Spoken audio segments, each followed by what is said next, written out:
Root ये पूरा actually ये कंसेप्ट है this D belong to Z। ये नेगेटिव भी हो सकता है, पॉजिटिव भी हो सकता है। ठीक है, जब D नेगेटिव होता है तो -1 और -3 के लिए फाइनाइट, अदरवाइज ओनली 2 के लिए 2 से ज्यादा, अदरवाइज ओनली 2, 1 -1। जब D पॉजिटिव होता है तो हमेशा इनफाइनाइट। ठीक है, ये इसे बोलते हैं रिंग ऑफ क्वाड्रेटिक इंटीजर्स। फिर उससे हम लोग फील्ड ऑफ कोशेंट बनाते हैं। एक कंसेप्ट है पूरा, आप लोग पढ़ेंगे ना।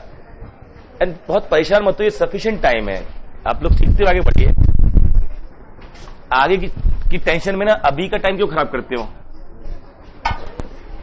ठीक है, जैसे हम लोग आगे बढ़ते जा रहे हैं, ठीक है, वो जो 90 मार्क्स है ना उसको रिड्यूस करो 60 मार्क्स पे। समझ गए इशारा? हाँ, कम हो रहा है ये अच्छी बात है, हमेशा ज्यादा हो रहा है गलतफहमी, जितनी जल्दी दूर है उतना अच्छा है।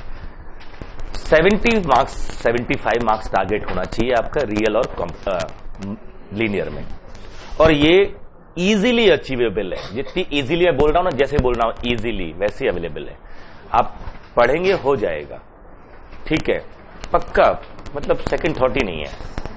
जैसे मैंने कहा आपने सुन लिया, बट करने से होगा ना, बाबा रामदेव कहते हैं करेंगे तभी होगा। बट ऐसा कुछ नहीं है, कोई क्वेश्चन ऐसा दूर दराज मैंने रिमोट कहीं कोने में से कोई कॉन्सेप्ट उठाया उससे पूछ लो, ठीक है, सबका नहीं होगा क्वेश्चन वो वाला।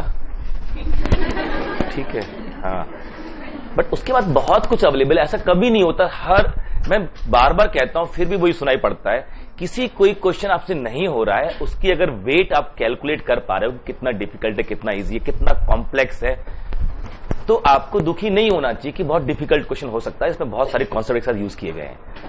और पूरा पेपर ऐसे ही भरा पड़ा हो तो फिर कट ऑफ कितना जाएगा? 20 मार्क्स, 22 मार्क्स, तभी नहीं तो सब कुछ थोड़ी कर पाएगा। अगर इतना ऐसा पेपर जो अभी आता है, अब सीरियसली अगर आप नोट्स उठा के देखेंगे, इसके नहीं 4-5 साल के नोट्स सब तो मिलते हैं मार्केट में, आप उठा के देखेंगे ना तो क्वेश्चन आपको वहां एडिस मिलेगा, वो लाइन, वो स्टेटमेंट बिल्कुल एडिस मिलता है वहां पर। कहां से नया लेके, मैथ्स ही तो है ना, क्या नया लेके आएगा? और बहुत रिमोट कोई अगर कॉन्सेप्ट लेके आता है तो फिर वो कोई फायदा थोड़ी हुआ। ऐसा क्वेश्चन कभी डिसाइड नहीं करेगा जो किसी से सॉल्व ना हो। ठीक है, बट जो 200 मार्क्स का पेपर आता है 450 में, वो एक एवरेज प्लस बच्चा कर सकता है। अरे यार, मिस्टेक हटा दें अगर उसमें से 20 मार्क्स की, तो आप 150 मार्क्स का अगर आपके हाथ में होता है पेपर, सीरियसली 150 मार्क्स बिल्कुल आपके हाथ में होगा। जो 75 बोल रहा हूं ना, 90 मार्क्स के आसपास या 95 मार्क्स का दोनों मिला के आता है, लीनियर और real. Even sometime it touches 100, ये 2 टॉपिक मिला के। इसमें 70 मार्क्स तो स्ट्रेट फॉरवर्ड होते हैं, स्ट्रेट फॉरवर्ड कि ये क्वेश्चन है, वही यूनिफॉर्म कन्वर्जेंस, वही मोनोटोनिक फंक्शन, वही काउंटेबल अनकाउंटेबल, LI LD, ये डायगोनालाइजेबल है नहीं है, सिंगुलर है नॉन सिंगुलर है, LI LD, इन्हीं कॉन्सेप्ट पे आता है। बेसिक 70 मार्क्स का मतलब 70 मार्क्स तो वो जो आपको याद है, आपको लिखना आता है, जैसे जो दिया है उसमें रख के आप सोच के देखिए। मैंने क्वेश्चन आपको रियल में कराया था, find theta as for LMVT, है ना, और शायद x -2 3/25 कुछ ऐसा नंबर 5/2 है, जो भी एक नंबर दिया था। बहुत सारे लोगों का तब तक नहीं आया जब तक कि सॉल्व नहीं हुआ।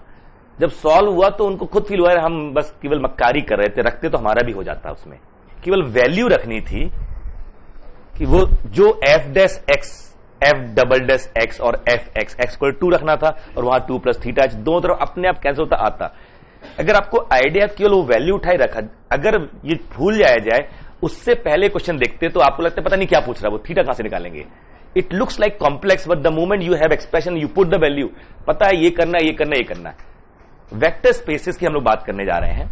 यही 5-7 घूम फिर के वेक्टर स्पेस आते हैं, इन्हीं के सब स्पेस से पूरा लीनियर अलजेब्रा खत्म होता है। वो कहता है वेक्टर स्पेस है कि नहीं है, बट अल्टीमेटली इन्हीं के सब स्पेस ढूंढ रहा होता है। इन्हीं में से कोई फील्ड होती है, कोई उसकी सब फील्ड होती है, यही सारा घूम वो 3 हमने कल लिखे थे। उसी के आगे जो कॉन्सेप्ट इकट्ठे होते हैं, बेसिस ढूंढना, LI LD बताना, काउंट करना बेसिस में कितने एलिमेंट, जिससे आप डायमेंशन बता कर पाओ।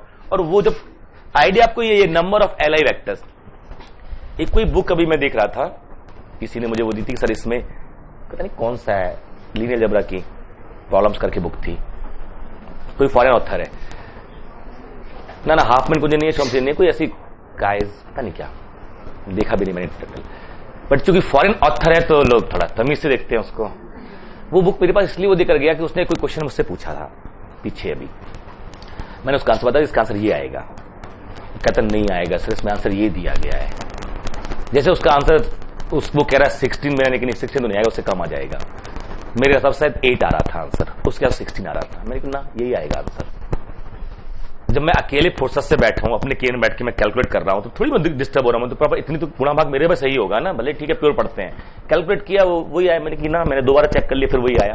कैसे उसने आंसर दिया, एक जगह 16, एक जगह दिया m × n, यहाँ m = n = 4 करके दो जगह गलत होगा, नहीं वो चार जगह गलत होगा। अगर कॉन्सेप्ट गलत यूज कर रहा है वो तो चारों जगह गलत होगा।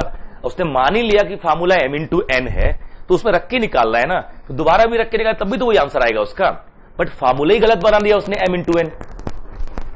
वेक्टर स्पेसेस कार्ड इंपॉर्टेंट में उसने बेसिस काउंट करने का फार्मूला बनाया था कुछ।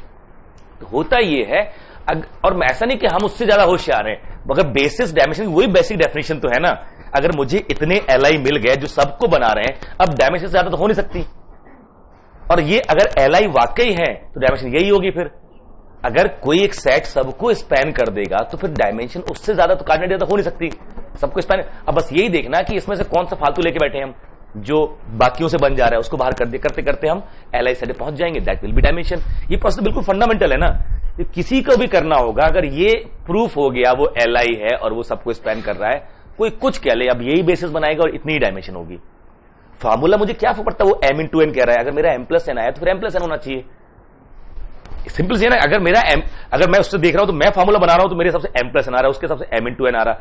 ठीक है, उसने जब प्रूफ किया उस समय एक एग्जांपल लिया, वहां पे दोनों 2 ले लिए, तो दोनों में 4 आ गया, उसकी टेंशन नहीं थी। उसने वेरीफाई ऐसे नंबर से किया जहां पर वो दोनों केस में इक्वल आ रहा है, बट जैसी नंबर चेंज हुआ तो अलग हो गया ना।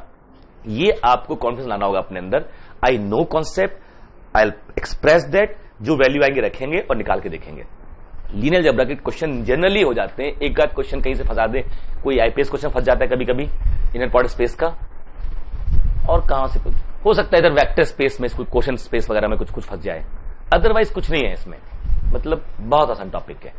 3 वेक्टर स्पेस मेरे पास है, 3 टाइप वेक्टर स्पेस मेरे पास है। पहला n टपल्स, उन n टपल्स में हम कोई फील्ड लेते हैं जिसके n टपल बनाते हैं, ये बनता है set V set of n tuples, और टपल्स की जो एंट्रियां किसी फील्ड से आ रही होती हैं, वो मान लीजिए f। फिर ये कंपोनेंट वाइज एडिशन, जब हम कंपोनेंट वाइज एडिशन करते हैं तो फील्ड की n टपल फील्ड से हैं, तो a1 a2 an, b1 b2 bn दोनों फील्ड से होंगे। ai f से हैं, bi f और f फील्ड है, उसमें एडिशन डिफाइन है, मल्टीप्लिकेशन डिफाइन है। ठीक है, तो कंपोनेंट वाइज एडिशन के रिस्पेक्ट में ये V प्लस ग्रुप बनाता है अबिलियन, क्योंकि F प्लस अबिलियन ग्रुप होता है, तो यहां पर ये अबिलियन ग्रुप बन गया। फिर इसी F को फील्ड चूज कर लिया वेक्टर स्पेस के लिए जिसका एक्स्ट्रा डिफाइन किया, या इसकी कोई सब फील्ड ले ली, तो वेक्टर्स मतलब set of n tuples entries from field F form vector space over F और ओवर इट्स एनी ऑफ सब फील्ड। तो Cn over C, Cn over R, Cn over Q, ये 3 vector space, n tuple of complex numbers, और field या तो C या R या Q। फिर Rn over R, Rn over Q, और एनी सब फील्ड ऑफ R से Q अल्फा टाइप की, ये ले लिया। और Qn ओवर Q, ये भी ले सकते थे हम लोग, तो ये n टपल का हुआ। दूसरा हमारा था पॉलिनोमियल्स का, है ना, वेक्टर स्पेस ऑफ पॉलिनोमियल की बात की, उसमें सेट ऑफ पॉलिनोमियल्स लिया, डिग्री n एट मोस्ट और all whatever, you can not take exactly, तो हमने लिया set of all polynomials. Coefficient कहां से ले रहे हैं, यहां पर कोफिशिएंट फील्ड से चूज करेंगे, कोई फील्ड f चूज कर ली, set of all polynomials over the field f। इसका मतलब all polynomials whose coefficients are from the field f, इसे बोलते हैं ओवर f। ठीक है, एफ एक्स से डिनोट भी करते हैं, कैपिटल एफ एक्स से। ये collection of all polynomial over F होता है। इसके अंदर सारे पॉलिनोमियल आते हैं जिसकी कोफिशिएंट कहां से आए हैं, एक्स से आए हैं। ये इसी एफ के ऊपर ये बन जाता है वी, और वी प्लस अबिलियन ग्रुप बना लेगा।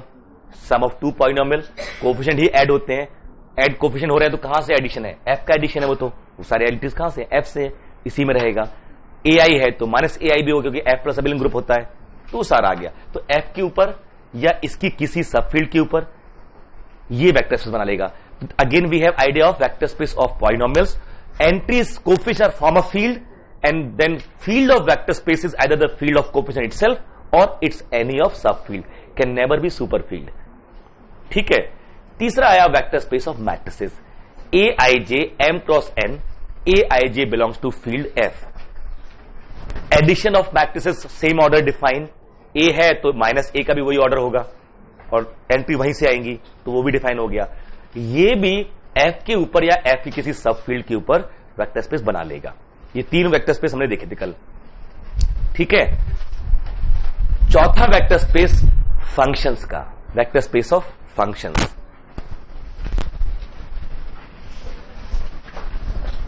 वेक्टर स्पेस ऑफ फंक्शंस, ठीक है।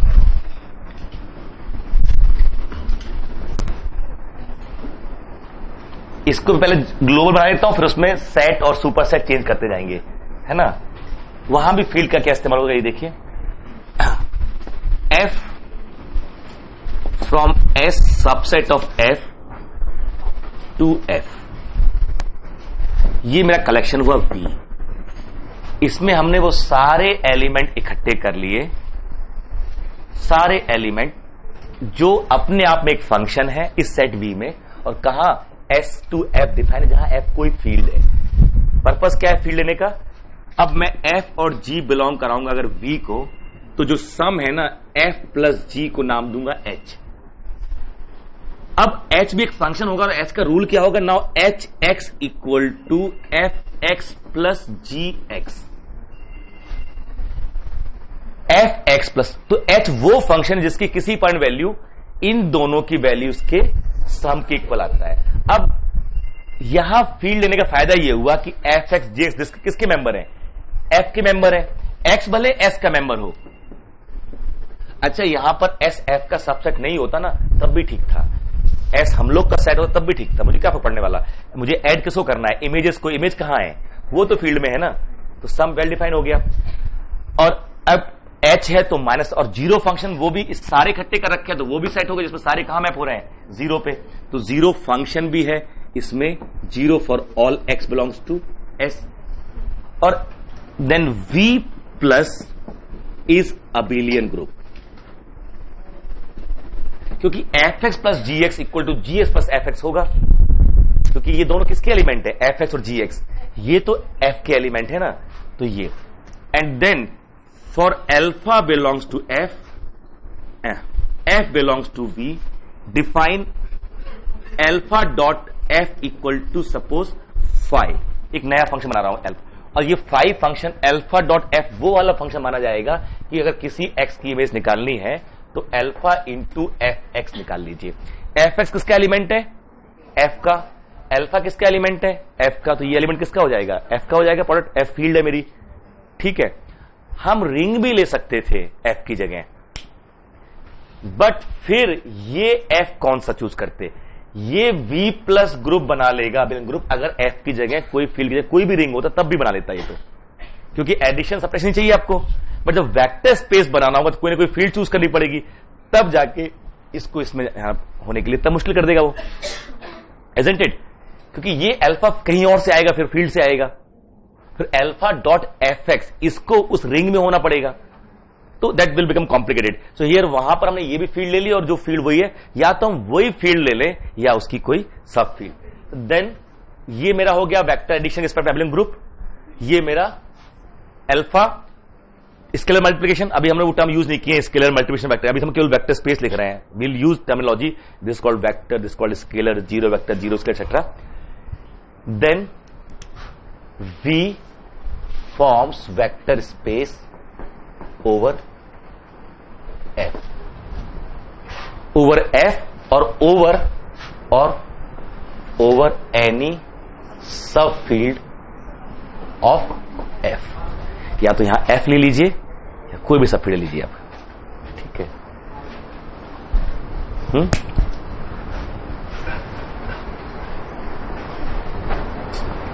एग्जाम्पल हो सकते हैं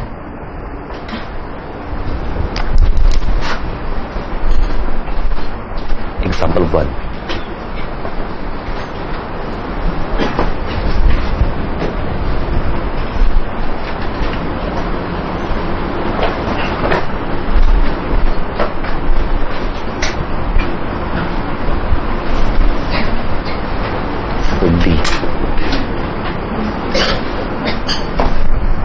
सी और एफ ले लिया मैंने, C R Q.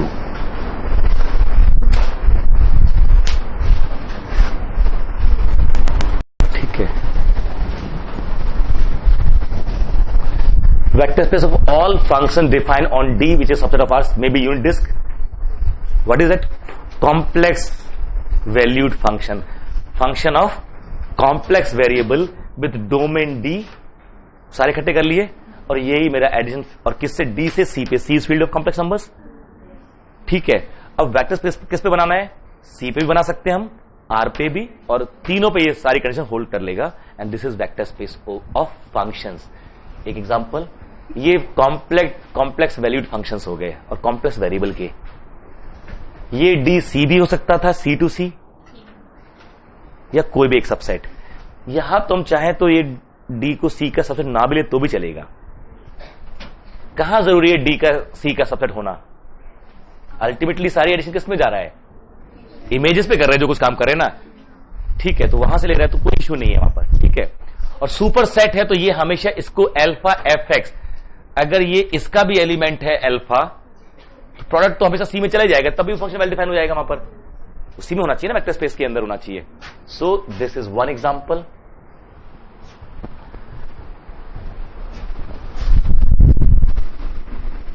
Example number 2, v equal to F, काफी पॉपुलर एग्जांपल है। F from close interval A B to R and F equal to R Q alpha Q x.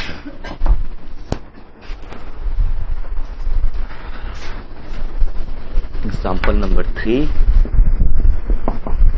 v f r to r।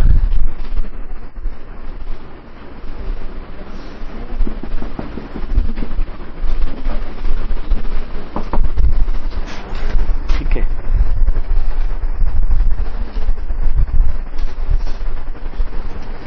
ठीक, vector space of functions, these are vector space of functions over any field which are either codomain of that field can be maybe the codomain of that functions or any of its subfield। जो सब field होगी उसको हम vector space की field बनाएंगे, या तो वो खुद हो जाए या उसकी कोई सब फील्ड, सुपर फील्ड नहीं। जैसे यहां पर मैं R to Q ले लूं तो F can not be R। यहां पर मैंने R to C लिया होता then F can not be C। अगर मैंने यहां से R लिया होता तो field can not be C, then R और क्यू। हमेशा जो वेक्टर स्पेस, अब ग्लोबल सेंस में देखिए ना, वर्ड व्यू, कुछ टॉपिक बहुत आसान, एक बार फील गुड हो जाए तो बिल्कुल आसानी से निकल जाता है टॉपिक। कम से कम क्वेश्चन हो ना हो, लगता है कि हाँ ये तो हमें पता है, हमारी मक्कारी आला से इसलिए हमसे नहीं हो रहा, अदरवाइज एक बार अपनी पे आ जाए तो हो ही जाएगा। लिखना तो वही सब है ना। तो वो ये कि अगर वेक्टर स्पेस आपके पास होता है तो दो चीजें, एक अबेलियन ग्रुप है और एक फील्ड है, यही तो है ना। अबेलियन ग्रुप है, उसको वी से नोट कर रहे हैं, वी, और एक एफ। वी में जो एलिमेंट है उनमें और एफ के जो एलिमेंट है कुछ तो कनेक्शन होता है। वी में एक ऑपरेशन है प्लस और एफ में 2 ऑपरेशन प्लस डॉट, और एक ऑपरेशन और लिया होता है जो वी और एफ के एलिमेंट के बीच में होता है। ठीक है, ये 4 ऑपरेशन होते हैं, एक एक्सटर्नल, 3 इंटरनल, एक वी का इंटरनल, 2 एफ के इंटरनल, यही हो रहा होता है ना। बट अब देखेंगे कि वी के एलिमेंट को जनरली एफ के या एफ के एलिमेंट से ही बनाया गया होता है, या एफ के सुपर फील्ड, जिस वेक्टर पे जैसे आपको लिखा मिल जाए ना वी ओवर एफ। तो जो अगर एक्स वी को बिलोंग कर रहा है ना, तो एक्स कुछ एक्स के लिए कुछ तो इनग्रेडिएंट होंगे ना, मैट्रिसेस है तो उसमें एंट्रीज होंगे m इंटू एन। वो जो बनाया जाता है एक्स को, इसके एलिमेंट या तो इससे उठाए जाते हैं या इसकी सुपर फील्ड से उठाए जाते हैं, सब फील्ड से कभी नहीं। जैसे यहां पर मेरा यहां आर है, तो जो एक्स कंस्ट्रक्शन मान लीजिए और एक्स मैट्रिक्स है, तो एक्स इसको बनाने के लिए हमें AIJ चाहिए। AIJ या तो इसी F से आएंगे या इसके सुपर फील्ड से आएंगे, हाँ, सब फील्ड से नहीं। अगर ये मान लीजिए ये R है तो जो AIJ है ये या तो R से होंगे या C से होंगे, Q से नहीं हो सकते, ठीक है, ये ध्यान रखना होगा हम लोग को। तो ये किसी भी तरह के, जैसे इसमें भी बनाया गया तो जो इसके एलिमेंट है वो फंक्शन है, और उन फंक्शंस में इस फील्ड का रोल है कि नहीं है। इसका कोई भी एलिमेंट उठाओगे तो एक फंक्शन है, और वो फंक्शन कहां से कहां है, इसके सबसेट है, यहां से यहां पर आ रहा है। फील्ड क्या है हमारी, या तो R हो सकती है, Q हो सकती है। तो इन फंक्शन में भी इसकी एलिमेंट का वो है ना इंपैक्ट, कि या तो कोडोमेन यही है या इसका सुपर फील्ड हो सकता है, खुद ये नहीं हो सकता। नहीं, कोडोमेन यहां C हो सकता था ना, जैसे यहां लिखा था कि C है ये अगर ये फील्ड है, ये फील्ड है मान लीजिए R, तो एलिमेंट में क्या रोल प्ले कर रहा है, या तो कोडोमेन खुद R है या इसका सुपर फील्ड है। Clear, sub field can never be. N tuple में जो एंट्रीज होंगी या तो वो F से होंगी या उसके सुपर फील्ड से होंगी। क्लियर है बिल्कुल ये, ठीक है। तो this vector space of functions, बस यही एक वाला वेक्टर स्पेस है, थोड़ा तकलीफ देता है कई जगह, खासतौर से LI LD में। कुछ लोग जैकोबियन के पीछे पड़े रहते हैं कि जैकोबियन निकाल लेंगे वहां से LILD आ जाएगा, बट ज्योमेट्रिकली आप देखोगे तो इसको दो तरीके से देखा जाता है। LI LD अगर पूछ रहा है वेक्टर स्पेस ऑफ फंक्शंस में, तो आपका ध्यान जाता है कि क्या कर रहा है ये, क्या फंक्शन चेंज करके पूछ रहा है या डोमेन चेंज करके पूछ रहा है। मतलब वही सेट अभी LI था और अब LD हो गया, सेट वही होता है। बाकी 5 में ऐसा कुछ नहीं है, वो LI है तो LI है, LD है तो LD, but vector space function जो है ना, इसमें और कुछ, क्योंकि ये फंक्शंस हैं, इनका एक डोमेन होता है, एक कोडोमेन होता है, ठीक है। तो वो पूछता है कि इस डोमेन पे LI है या इसके सबसेट पे LI। वही फंक्शन को पूछने का तरीका x mod x, यही दो एक ले लिए मान लीजिए, वो 4 तरह के सेट पूछ सकता है कि किस पे LI किस पे LD, सेट वही है, ठीक है। बस केवल ये वाला होता है, तो ये जो ध्यान रखेंगे जब ये वाला फंक्शन हैंडल कर रहे होंगे सेट हम, कि ये LI LD कैसे पूछ रहा है, ठीक है। देखिए, and here the last vector space of sequences.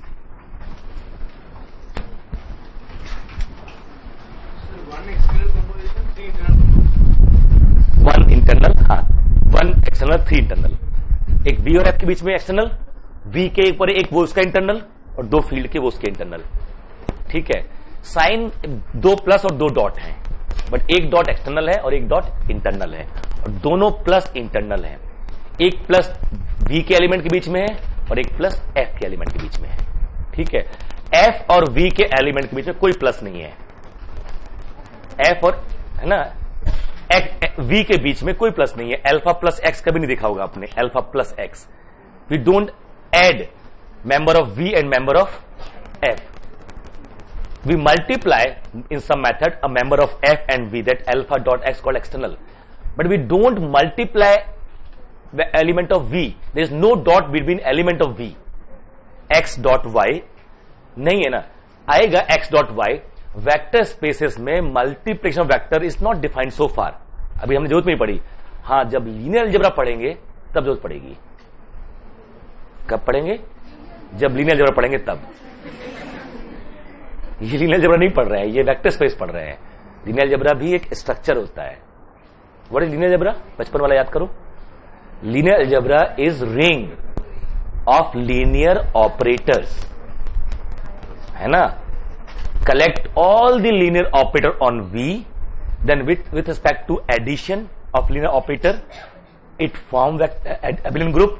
With respect to composition of linear operator, it forms semi group, and distribution of plus over dot is of dot over plus is available. तो composition उसको मान लेते हैं dot, तो ये एक ring बन जाता है। जो वेक्टर लीनियर ऑपरेटर को वेक्टर स्पेस ही बनाता है, वो वेक्टर स्पेस भी है respect to addition over F, और ये कंपोजिशन साथ में जोड़ लो, अब रिंग बन जाता है। इस रिंग को बोलते हैं लीनियर अलजेब्रा। जो रिंग ऑफ मैट्रिसेस है ना, that is called linear algebra. अगर वो कम्यूटेटिव रिंग बन जाएगा तो आप बोलते हो commutative algebra. In fact linear word हटा के सिर्फ अलजेब्रा यूज करते हैं, इसे अलजेब्रा बोलते हैं, ठीक है। अलग बात है कि हमने एज अ होल टॉपिक का भी वही नाम है, बट एक्चुअली अलजेब्रा स्ट्रक्चर है। लीनियर अलजेब्रा जैसे ग्रुप है, रिंग है, फील्ड है, वेक्टर स्पेस है, ऐसे ही लीनियर अलजेब्रा भी एक स्ट्रक्चर है। वहां वेक्टर पहले और आखिरी बार मल्टीप्लाई होते हैं और कहीं नहीं होते उसके अलावा, ठीक है। क्लियर? आगे बढ़ते हैं। Vector space of sequences V A n such that A n belongs to F. Same. ठीक है. And then A n plus B n equal to A n plus B n. क्योंकि A n B n किसके member है? F के member है. किसके member है? F के मेंबर्स हैं. Then V plus is abelian group. And alpha belongs to F and X equal to A n belongs to V, then alpha dot X equal to alpha dot A n. ये alpha और A n किसकी member है? दोनों F के member है. तो ये sequence होगी ना उसकी, उसी में आगे. This belongs to V, then V forms vector space over F. For example, F equal to, ठीक है, सैंपल वही कर सकते हैं यहां पर भी.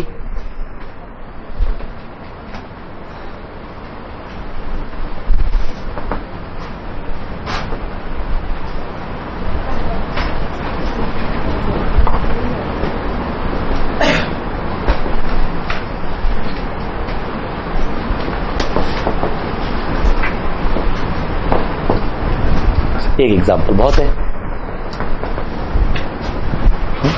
सी कर लेना तो आर सी आर की हो जाएगा. ठीक है. Vector space of sequences component by its addition and that external composition like that external member of F is multiplied with every term of the sequence alpha a1 alpha a2 alpha. This is generalization of n tuples. Actually this is nothing but generalization of n tuples. Clear? Then तो ये vector spaces की बात हुई.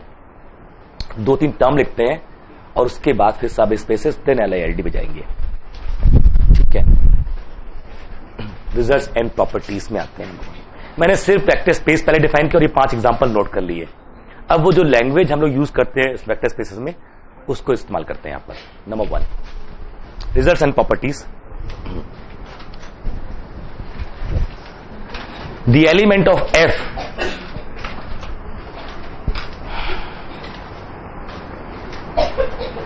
the elements of F are referred as scalars, bracket में multiples. The element of F मतलब हम लोग property लिख रहे हैं कि let V F be a vector space over F. Notation ये अपने आप में कंप्लीट वर्ड है. वेक्टर स्पेस हो रहा है. Other we use to say this in this way. Let V be a vector space over F. Then number 1 property, the element of F are called scalars or multiples bracket में and that of V are called vectors. That of V are called vectors और bracket में objects. पहली property ये तो हमने लिखा ना लेट V be a vector space. उसके बाद number 1 the element of F are called scalars और ब्रैकेट में उसी क्या लिख रहे हो आप? multiples and that of V are called objects मतलब vectors और object. पहली प्रॉपर्टी ये नॉमेनक्लेचर लैंग्वेज जो बिल्ड कर रहे हैं हम लोग कि हमारी लैंग्वेज क्या रहेगी लीनियर अलजेब्रा में बात करते समय कि जो F के एलिमेंट्स होंगे उन्हें स्केलर बोलेंगे और V के एलिमेंट को वेक्टर्स. स्केलर को मल्टीपल वर्ड भी यूज करते हैं स्केलर के लिए और V के लिए वेक्टर्स के लिए ऑब्जेक्ट. और इसीलिए कन्वेंशनली अल्फा डॉट एक्स लिखा जाता है ना कि x dot alpha vector space में. जब ऐसा कोई कॉन्सेप्ट ना हो नहीं पता हो वेक्टर स्पेस बात कर रहे हैं मॉड्यूल्स तक जा सकते हैं फिर कोई आफत नहीं है. फिर वो वेक्टर स्पेस नहीं है फिर वो मॉड्यूल है. फिर लेफ्ट मल्टीपल राइट मल्टीपल दोनों यूज करेंगे वहां पर. आपने पढ़ा होगा मॉड्यूल थ्योरी में दोनों तरफ से आते हैं. ठीक है. तो वो हाँ दोनों बट हम लोग स्ट्रिक्टली वेक्टर स्पेसेस में हैं. ठीक. That of x and hence मतलब अपने ग्रुप थ्योरी पढ़ा ना कि ए डॉट बी है तो आपका ध्यान बी डॉट ए पे भी जाता है ना. तो यहां पर भी कहीं ऐसा ना हो कि आपका अल्फा डॉट एक्स है तो आपका ध्यान एक्स डॉट अल्फा पे भी जाए. फिर वही ₹2 वाला मामला आएगा. ठीक है.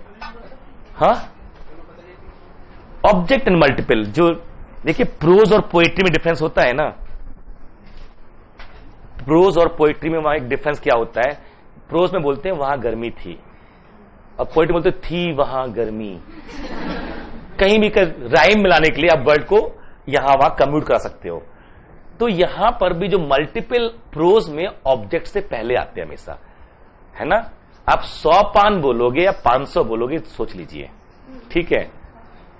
जब बाद में फिर कहोगे कि सर आप गलत बोल रहे थे, मैंने यही तो डिस्कस किया था, सारे मेरे मत्थे मर गए, सर आपने 500 बोला था, मैंने 500 नहीं बोला था, 500 ही बोला था, ठीक है।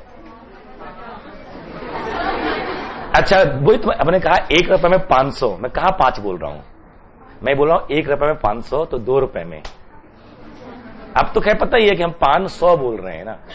अब 1 रुपए में 100 पान बोलते तो आपको दिक्कत नहीं होती। तो यही प्रोज और पोइट्री में यही दिक्कत होती है। इसीलिए पोइट्री की आती है reference and context, explanation with reference context. एक दोहा दे के लोग क्या क्या नहीं करते रहते थे, इसलिए प्रोज में लिखी जाती है। जो एनालिसिस है ना वो प्रोज में है।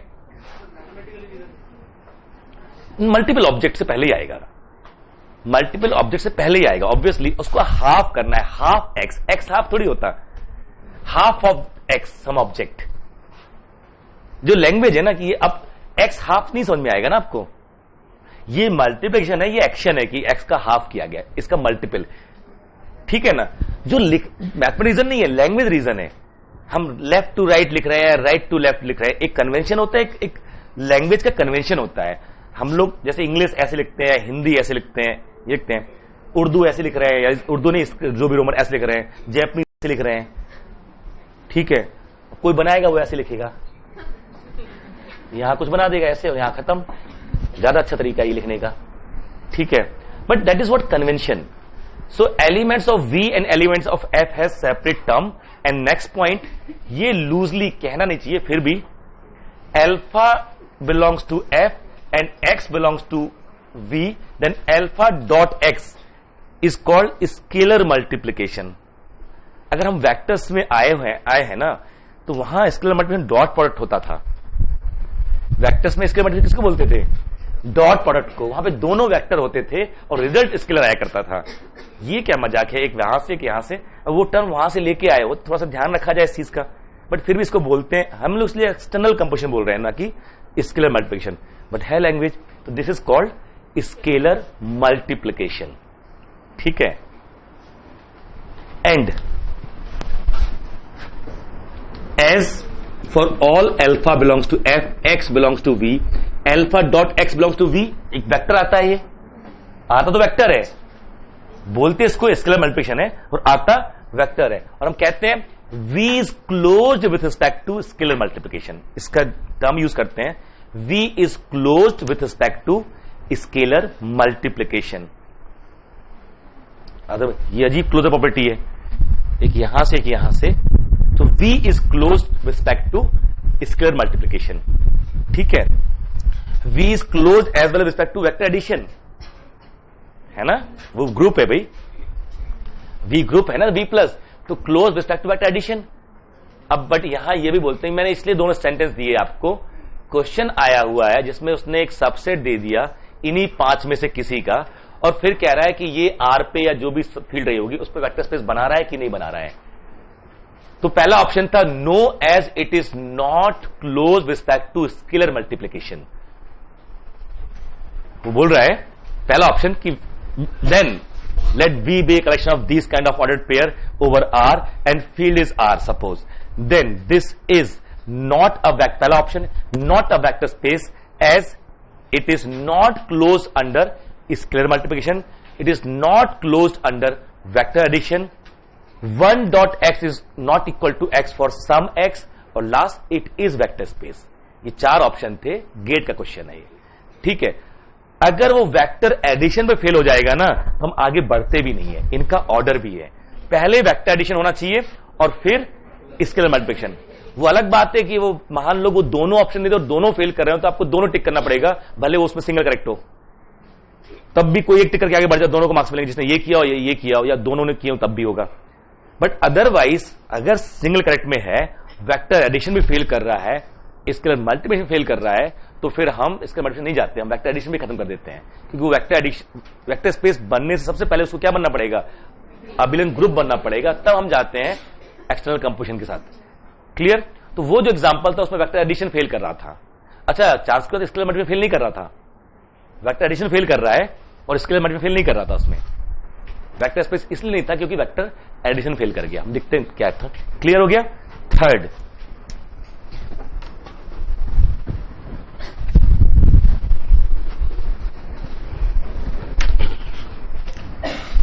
for all x belongs to V, 0 dot x equal to 0 vector,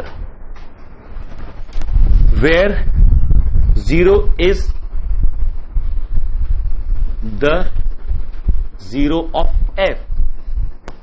field में भी 0 होता है ना, ring 0 of the ring, and here what is 0 vector, and this is identity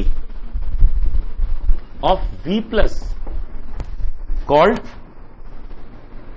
the zero vector. हम थ्रू आउट जीरो वेक्टर पे bar लगाएंगे और zero without bar member of F. तो there are two zeros, one zero scalar and one zero vector. ठीक है, next. ठीक है,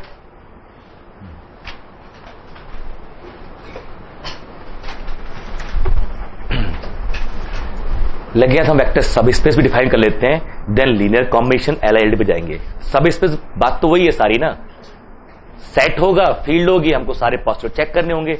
subset देगा इन्हीं पांच में से, और फिर सबके ना कुछ कुछ एग्जांपल, मतलब जो पांच तरह के वेक्टर स्पेस है हमारे पास, पांचों के 8-10 एग्जांपल, तो जो 40-50 एग्जांपल आपके पास होंगे.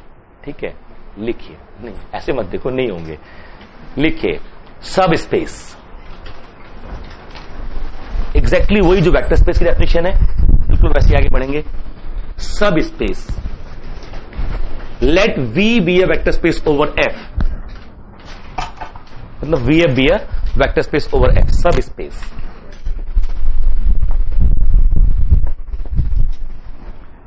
Late V be a vector space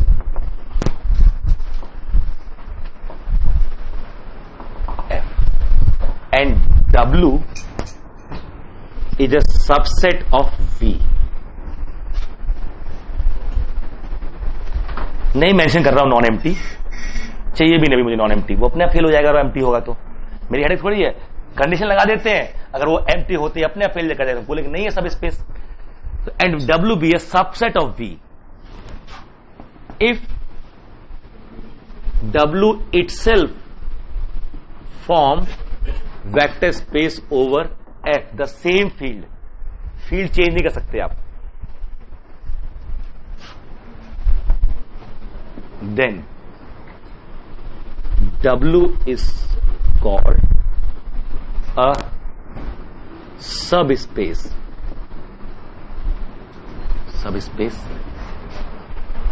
of V and loosely we denoted by this.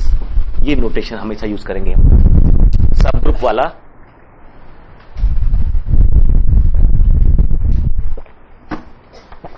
ठीक है. V is W is subset V. Example देखना, मैंने V ले लिया A B C और A B C बिलोंग करा दिए फील्ड R से. ठीक, और F ले लिया मैंने R, तो ये वेक्टर स्पेस है V ओवर R है ना. एक्चुअली R3 ओवर R है. मैंने एक सबसेट कोई बनाया, कैसा कि A जो हमारा आ रहा V equal to A W B C, और कैसे इसमें आ रहे हैं कि A plus B is 0 and C equal to 0. ये कलेक्शन आ गया. इसमें कौन कौन आ सकते हैं? फर्स्ट और सेकंड एंट्री का सम 0 हो और थर्ड एंट्री 0 हो. ठीक है, तो इनफैक्ट ये हुआ A B 0 and A plus B is 0. ये हो गया. एक्चुअली ये हुआ A माइनस A 0. फाइनली थोड़ा पोस्टमार्टम किया तो पूरा स्ट्रक्चर दिख गया कि ऐसे एलिमेंट हमने इकट्ठे किए हैं. अब क्या W सब स्पेस बनाने के लिए क्या करना, अब सबसे इंपॉर्टेंट ये है कि जब सबसेट आपको दिया जाए और वो सब स्पेस बना रहा है तो एक ही काम देख करना चाहिए आपको, W प्लस अगर सब ग्रुप बना दे, W प्लस अपने आप में ग्रुप हो जाए और स्केलर मल्टीप्लिकेशन में क्लोज हो जाए तो वो बना देगा। क्योंकि बाकी प्रॉपर्टी है जो डिस्ट्रीब्यूशन वो तो थ्रू आउट वैलिड है, डिस्ट्रीब्यूशन ओवर एडिशन 1.x ये सारे हमेशा ट्रू है ना। कि अभी किसी भी एक्स के लिए अगर डब्ल्यू में फेल करेगी तो ऊपर ही फेल कर जाएंगी वो, डिस्ट्रीब्यूशन अगर डब्ल्यू में फेल करे तो ऊपर ही फेल कर जाएगा वो। तो वो distribution left right vector addition और स्केलर मल्टीप्लिकेशन सारे सब वैलिड है, सिवाय W प्लस ग्रुप बना ले और अल्फा डॉट एक्स वो ले ले। सबसे पहले तो ये देखो कि अगर मैंने W के दो एलिमेंट लिए तो x मेरा होगा a माइनस ए जीरो और y मेरा होगा b माइनस बी जीरो। ठीक है, तो अगर मैं x प्लस वाई लिखता हूं तो ये a plus b comma minus a plus b zero, that means what, c comma minus c comma zero belongs to W, closure property hold कर गई। अगर x 0 0 0 बिलोंग कर रहा है, एसोसिएटिव करनी ही नहीं है प्रूफ। अगर x है तो माइनस एक्स भी तो है, यहां माइनस साइन लगा दोगे। अगर x बिलोंग कर रहा है W को तो x equal to alpha minus alpha zero, so minus x is what, minus alpha alpha zero, it is what, beta minus beta zero है उसी फॉर्म का ये, अगर वैसे देखना चाहे तो। ठीक है, दिस बिलोंग्स टू W, तो closure property, zero vector, associativity, हर एक का इनवर्स और V प्लस अबिलियन है तो बाइनरी ऑपरेशन तो कम्युटेटिव वैसे भी है तो यहां भी हो गया। That means this is W is सब स्पेस ऑफ V। ठीक है, अच्छा अभी वो चेक ही नहीं किया अल्फा डॉट एक्स ठीक है, अल्फा बिलोंग्स टू F मतलब R और x equal to a minus a, zero belongs to W, तो अल्फा डॉट एक्स रूल क्या है, alpha a comma minus alpha a comma zero which is what, b minus b zero है ना उसी form का, उस form के सारे आ रहे हैं इसके अंदर। तो close respect to scalar multiplication and V W plus is group, बाकी तो अपने आप मिलने वाले हैं। तो W itself form vector space over F, the same field R सब स्पेस।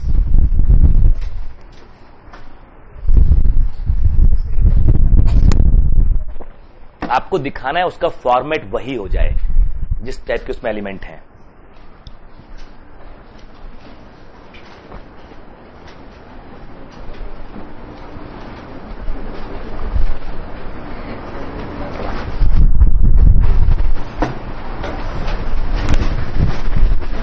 हाँ जी,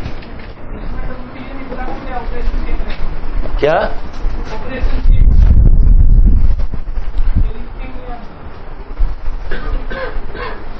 नहीं लिखना चाहिए with the same binary internal external compositions, then W is called, if W itself form vector space over F, लिखना जरूरी है, with the same internal and external compositions, ऐसे लिख लीजिए, नहीं तो नहीं बनेगा। फील्ड भी चेंज नहीं करनी है और न कंपोजिशन चेंज करने हैं, विद सेम इंटरनल एक्सटर्नल, वही इंटरनल भी होगा जो V यहां जो अल्फा डॉट एक्स है ना, ये वही इंटरनल होगा जो R2 over R3 over R पे था, और जो एडिशन है वो भी वही है कंपोनेंट वाइज ही। तो with the same internal external compositions, नहीं तो आप Z5 का एक सबसेट लेके दिखा दो उसके ऊपर, Z2 सर उसमें तो है ना ये फील्ड है, तो Z5 के एलिमेंट को Z2 पे दिखा दो और फिर कोई और ले लो, दिस इज नॉट पॉसिबल।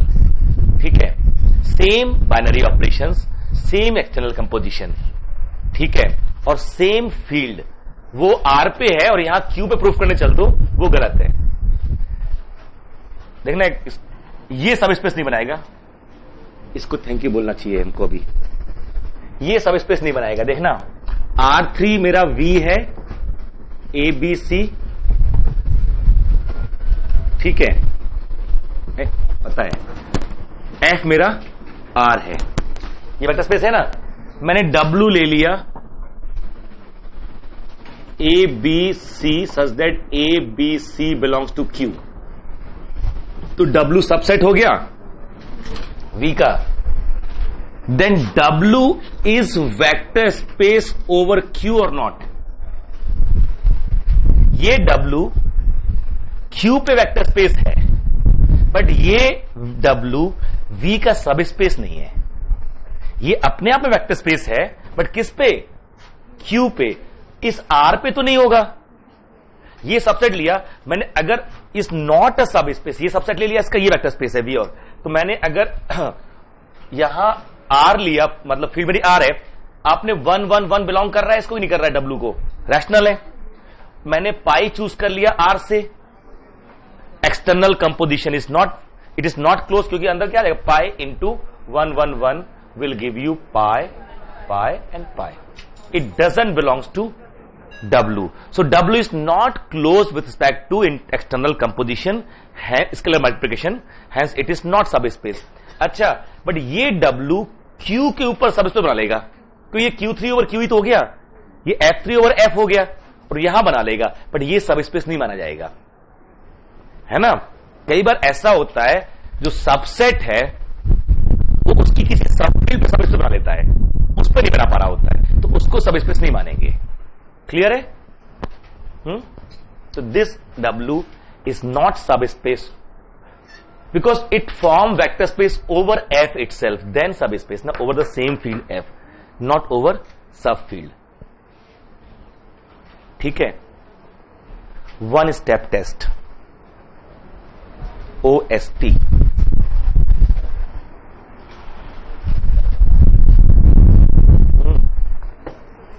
क्या हो गया?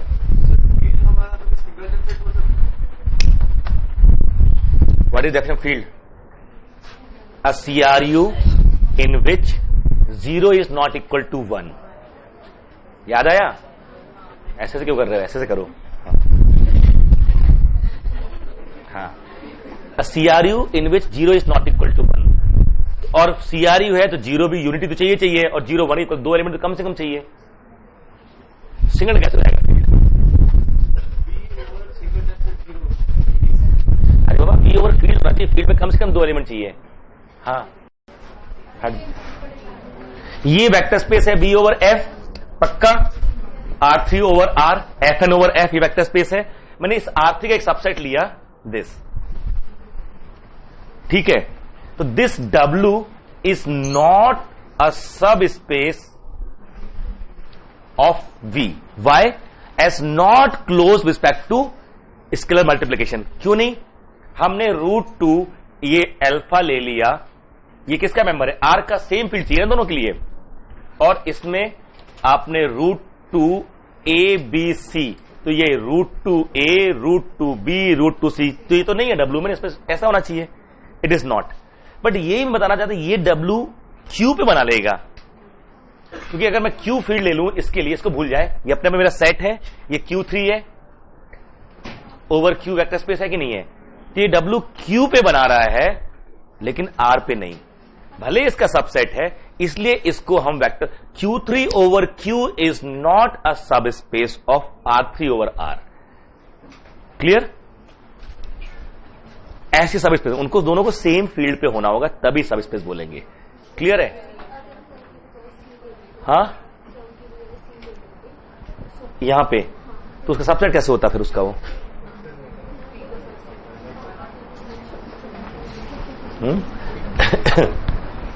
चलिए, one step test, OST for सब स्पेस।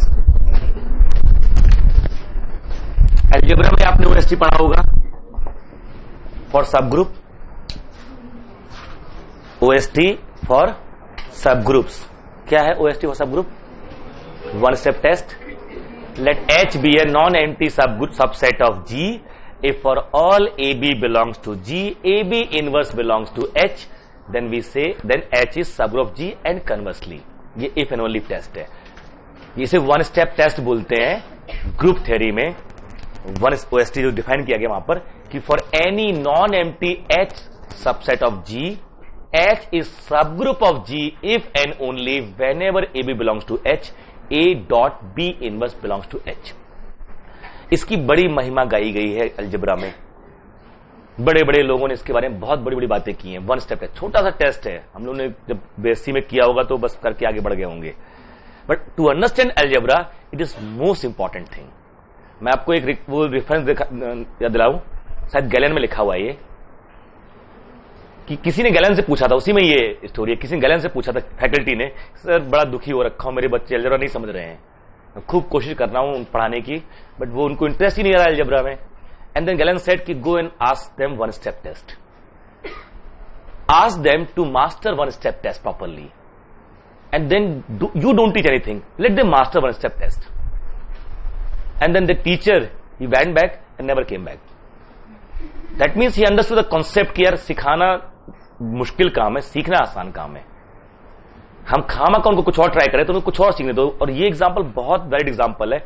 आप छोटे बच्चों को जो चौथी पांचवी के होते हैं, तीसरी दूसरी के, जिनको मैथ्स लगता है, उनको पूछ के देखो टेबल्स याद नहीं है, उनको मत पढ़ाओ, उनको कहना बेटा रट्टा मारो जाके टेबल्स 90, रट्टा तो मार ही सकते ना वो, 19, 20 टेबल रटा दो उनको, और फिर आप छोड़ दो, वो खुद पढ़ लेगा। आप जबरदस्ती कर रहे हो ना उसके साथ, वो मुश्किल है उसके लिए। बेचारे को आपने 30 into 19 दे दिया मल्टीप्लाई करने के लिए, टेबल याद नहीं, पहले वो 9 से करेगा, फिर 1 से करेगा, दुखी रहेगा। उसे अगर 19 याद है तो जम से तो निकल के आएगा, अच्छा ये तो यही है, तुरंत कर लूंगा मैं इसको। जैसे उसको प्लेजर मिलना शुरू हुआ ना, दिखना शुरू हो गया उसका, हाँ ये ऐसे कर सकता हूं, तो फिर वो अपने आप कर लेता है। अलजेब्रा में भी जो कुछ कुछ टूल्स है ना, अगर उन टूल्स पे कमांड आ जाए, वो मास्टरी आ जाए ना, तो अलजेब्रा बड़ी आसान हो जाती है। लीनियर अलजेब्रा में हम लोग उसका एक छोटा हिस्सा इस्तेमाल कर रहे हैं, हम इसे भी ओएसटी बोल रहे हैं, वहां भी ओएसटी में वन स्टेप टेस्ट बोलते हैं, बट 2 स्टेप है उसमें भी, ठीक है नाम वन स्टेप टेस्ट है यहां पर। सो ओएसटी क्या होता है, let W is non empty subset of V। अब अंडरस्टूड है कि वेक्टर फील्ड कोई सेम रही होगी, मैं लिखूं बार बार F, अंडरस्टूड है ना। Let W be a non empty subset of V, यहां नॉन एम्प्टी मस्ट है, सबसेट, हाँ अब ठीक है, वो शार्प हो गया था वहां पर, non empty subset of V, then W is a subspace of V if and only if for all alpha beta belongs to F, X Y belongs to W, W alpha dot X plus beta dot Y belongs to W। मतलब ये proof कर दीजिए, ठीक है। कुछ लोग ऐसे use करते हैं, बजाय 1 स्टेप टेस्ट के वो 2 स्टेप टेस्ट यूज करते हैं कि for all X Y belongs to W, X minus Y belongs to X plus Y belongs to W। Simple, minus भी नहीं, प्लस से काम चल जाएगा, जरूरत नहीं माइनस लगाने की, प्लस ही चल जाएगा। और बस साथ में ये भी तो करें ना, for all alpha belongs to F, X belongs to W, alpha close under vector addition, close under scalar multiplication, ये माइनस वाला साइन वहीं से आ जाएगा ऑटोमेटिकली। तो अगर X है तो माइनस X भी है, Y है तो माइनस Y भी है, यहां से आ गया, और उनका सम यहां से तो X है और माइनस Y है तो X माइनस Y आ गया ऑटोमेटिकली, उससे वो 1 स्टेप टेस्ट ग्रुप का काम कर जाता है, ठीक है। यहां पर एक नोट करने वाली बात यह है कि अगर H G का सबसेट है और H नॉन एम्प्टी है, H अगर G का सबसेट है और H नॉन एम्प्टी है, and for all AB belongs to G, H AB inverse belongs to H, then H is a subgroup of G, ठीक है। तो इसमें वही दोनों चीजें आ गई। हमें W को बताना होगा कि W प्लस अबिलियन ग्रुप है ना, यानी वो V प्लस का सब ग्रुप हो जाए तो अपने आप में हो जाएगा। तो सब ग्रुप होने के लिए क्या होना चाहिए, इसमें दोनों आ गए। जब सारे अल्फा बीटा के ट्रू है तो अल्फा इक्वल टू 1 और बीटा इक्वल टू -1 ट्रू होना चाहिए। तो इसका मतलब X minus y should belong to W, और by 1 step test of subgroup implies W plus is a subgroup of, यानी ग्रुप इटसेल्फ अपने में ग्रुप हो गया। और put alpha equal to 1 and beta equal to 0 for all alpha dot x, ये beta equal to 0, this belongs to W।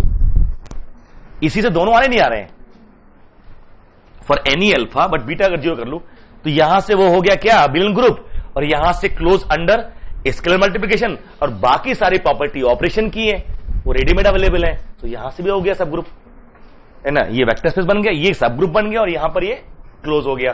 So this is one step test, clear. और rarely apply करते हैं, ऊपर से मालूम चलता है कि होने वाला है कि नहीं होने वाला है, ठीक है। टेस्ट अप्लाई नहीं करना पड़ता बहुत ज्यादा, कई बार टेस्ट अप्लाई करना मुश्किल हो जाता है, जबकि साफ दिख रहा होता है कि नहीं बनेगा ये। कीजिए क्या, वो समझिए। क्लियर है ये तो डेफिनेशन। सब space, vector space exactly the same, but ये दो टर्म यूज कर रहे हैं। हमने अभी वर्ड यूज नहीं किया लीनियर कॉम्बिनेशन, तो अभी इसके लिए नहीं बोल रहे हैं, मैं तो बस एक एक्सप्रेशन दे रहा हूं ये कि alpha x plus beta y should be member of W for all alpha and beta and all x and y, but from W। जब आप ये साइन लगाते हो ना,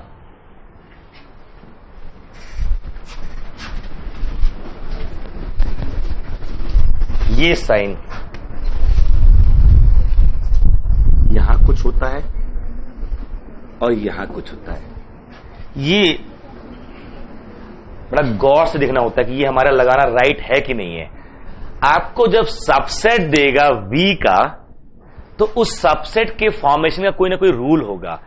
there must be some eligibility criteria for the elements to be member of W। जैसे पिछले example में for W those triads only are eligible in which last and third entry should be 0 and first entry second entry should have 0 sum. If it is A, other has to be minus A. अगर मुझे दिखाना है तो उसे दिखाना पड़ेगा वो इसी फॉर्म का आएगा, अल्फा माइनस अल्फा 0, यही है। अगर V मेरा वेक्टर स्पेस है फंक्शंस का और W मैंने उसका सबसेट लिया जो पीरियोडिक है, W जो पीरियोडिक, अब W में कोई जाना चाहेगा तो सिर्फ और सिर्फ तभी जाएगा जब वो पीरियोडिक हो, है ना। तो cos log x नहीं जाएगा, log cos x से आएगा, है ना।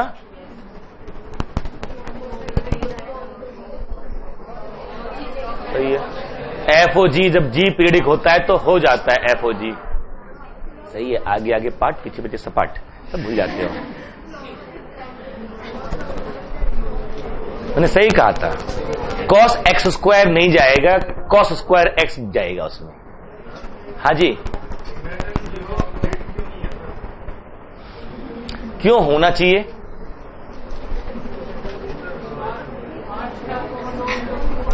हाँ नहीं, वो तो जब फील्ड हो गई, डेफिनेशन से कैसे हटा सकते कोई चीज? डेफिनेशन जो बात कर रहे हो आप, जनरलाइजेशन की बात करो 0 1 की। फील्ड पहले फील्ड आया कि पहले r प्लस डॉट सब रियल नंबर सब ये लोग सब थे, ये पहले मेरे पास थे ना, हम इन्हीं कॉन्सेप्ट जनरलाइज कर रहे थे ना। तो हम क्या ढूंढ रहे हैं?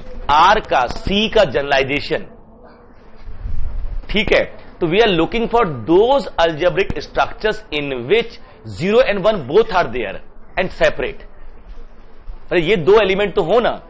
तो फील्ड किसको बोला मैंने? डेफिनेशन देखो, मैंने बड़ी स्मार्ट डेफिनेशन उठाई है वहां से, बजाय यहां जाने के मैं पहले से तय कर लिया था। A CRU in which 1 is not equal to 0। CRU है तो यूनिटी चाहिए, कम्यूटेटिविटी चाहिए। अब यूनिटी है, आप सिंगलटन 0 ले लो, वो CRU रहेगा। यूनिटी भी है, 0 भी है, तो ये भी तो CRU है ना। बट डेफिनेशन में क्या आ रहा है? A CRU in which 1 is not equal to 0 is field if satisfy these conditions, ठीक है। और मालूम अच्छे बच्चों में और अच्छे टीचर तो नहीं कहना चाहिए, उनमें ही मान लीजिए जो भी होते हैं, ये एक बेसिक चीज होती है कॉमन। अच्छा बच्चा मालूम कौन होता है? जो डेफिनेशन पे क्वेश्चन नहीं उठाता जब तक कि रिसर्च का टास्क नहीं हो, और उस इंप्लीकेशन पे हमेशा क्वेश्चन उठाता है ना। अब अगर आप कुछ लर्न करना चाहते हो ना, पहले डेफिनेशन का पोस्टमार्टम करो। पोस्टमार्टम करने का मतलब होता है उससे मीनिंग निकालना, ना कि उनकी एग्जिस्टेंस पे क्वेश्चन करना।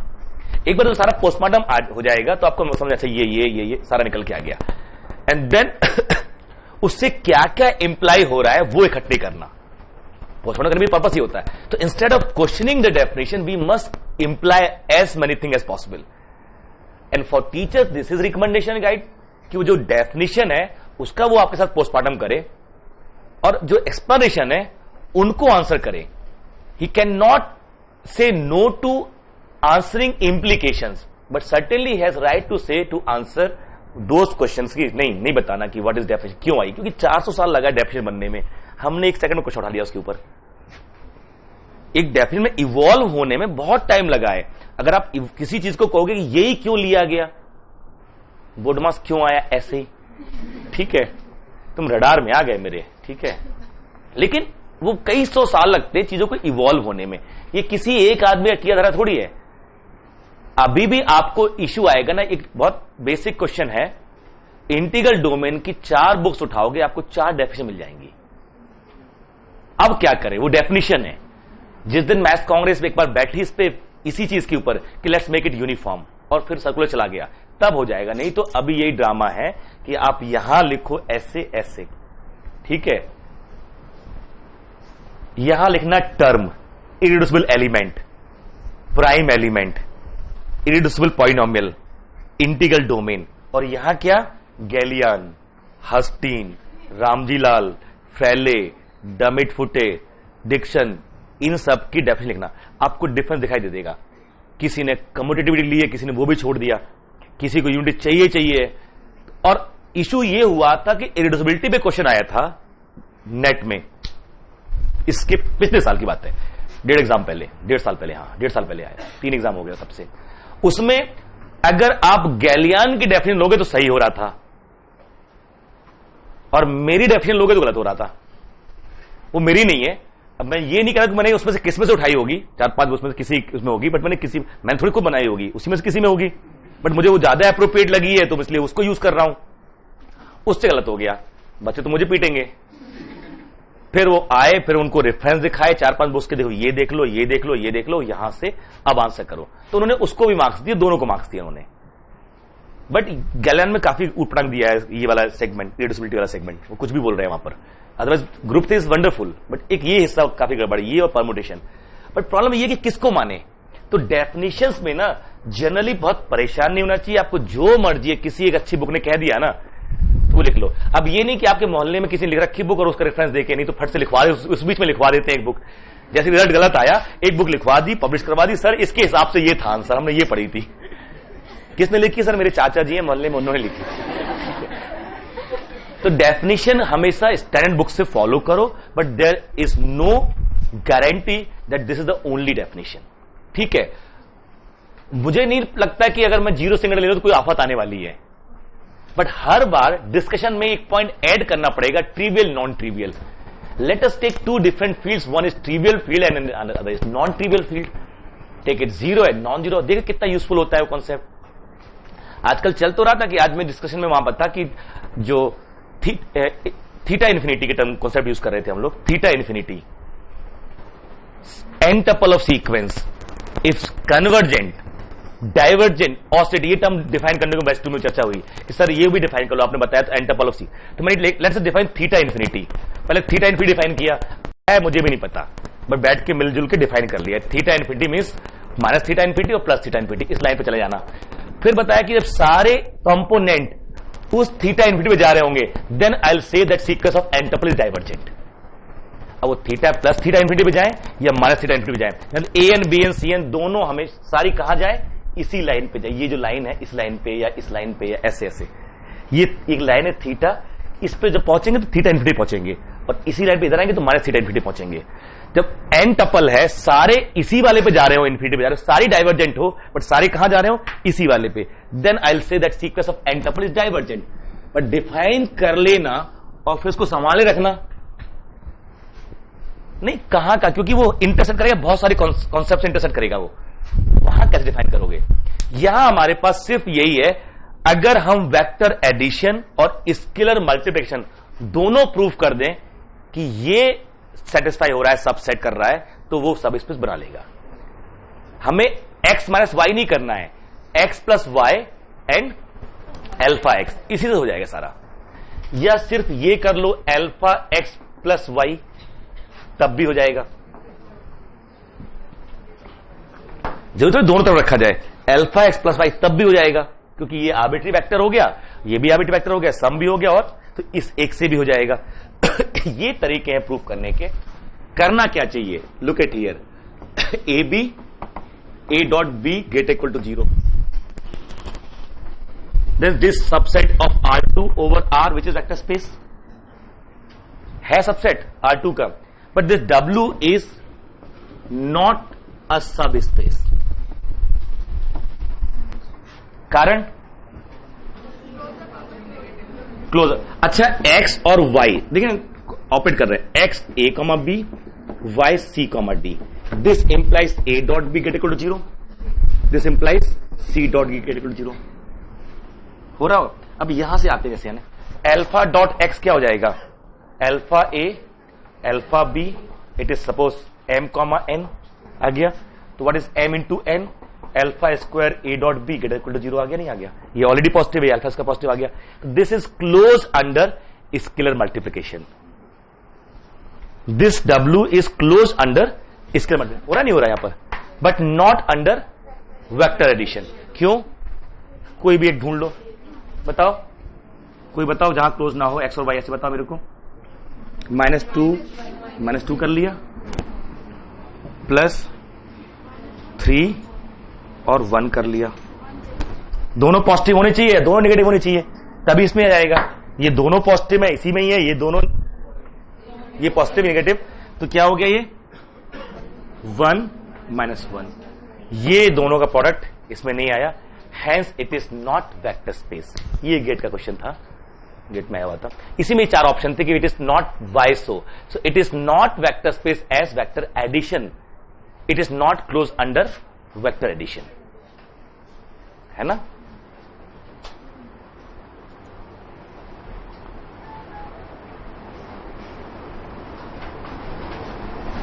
Not close under vector addition, but it is close under scalar multiplication. 1 dot x is also satisfied. बाकी सारे पॉस्टुलेट मिलेंगे, सब एलिमेंट तो वहीं के हैं ना ऊपर से।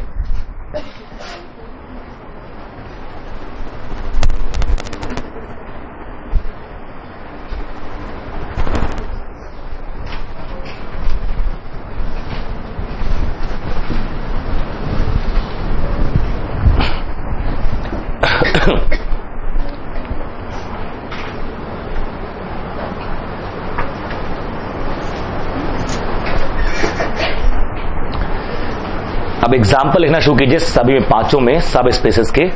बनेंगे नहीं बनेंगे पता नहीं, ठीक है, बट सबसेट के मैं एग्जाम्पल दे रहा हूं, इसमें आपको वेरीफाई करना है कौन से बन रहे हैं कौन से नहीं बन रहे हैं। At home not here. As many as possible let's collect. पहला हमारा कौन सा क्लास है, एन टपल का, तो एन टपल्स उठाएंगे और वहां शुरू हो जाते हैं। लिखिए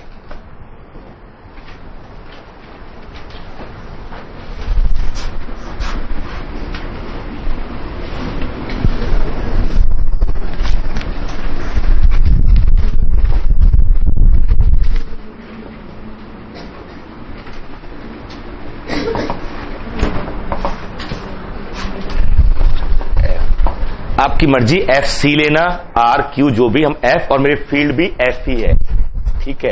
F equal to f only, f equal to f है, ठीक है। आप सी आर जो भी लेना ले सकते हैं हम।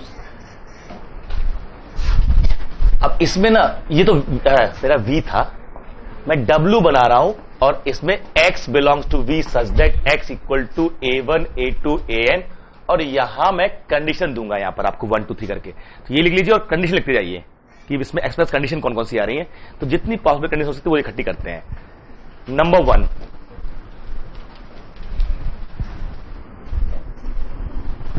पहला, अब डब्ल्यू में कौन से इकट्ठे कर रहे हैं, पहला summation A i equal to 0। Number 2, AI is eventually 0.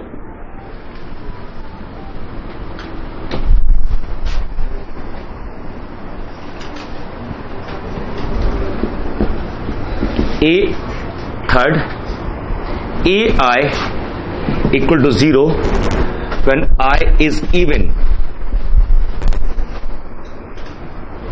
Fourth, AI equal to 0 when GCD of I comma n equal to 1. 5, AI 0 when if I divides n. 6,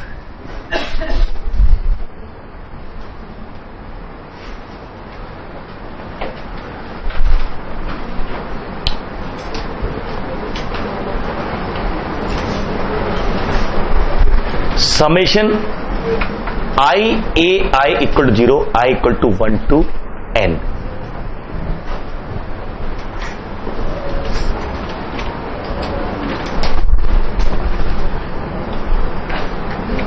A1 equal to 2A2.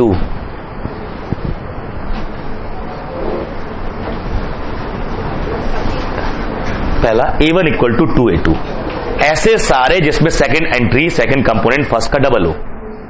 ठीक है. 8A1 upon A2 equal to 2.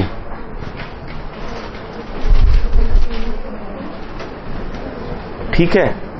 फर्क है दोनों में. ये वाला vector कैसे आएगा? ये वाला वेक्टर इसमें तो आ जाएगा, इसमें खत्म. फिर ये नहीं होगा. मतलब सारे बाकी हो रहे हैं, इसमें एक आध वो भी डाल दिया बीच में कि जो नहीं हो. ठीक है. 9th.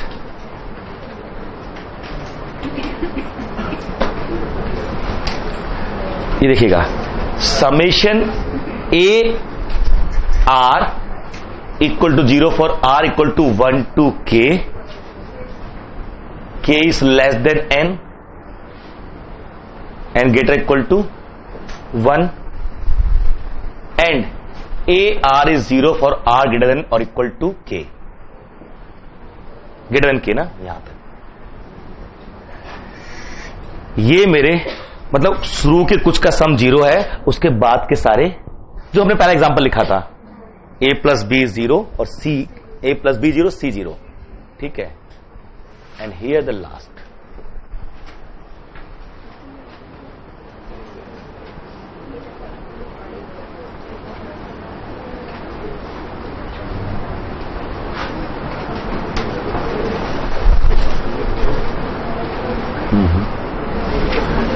a I plus a j equal to 0 if I plus j is even.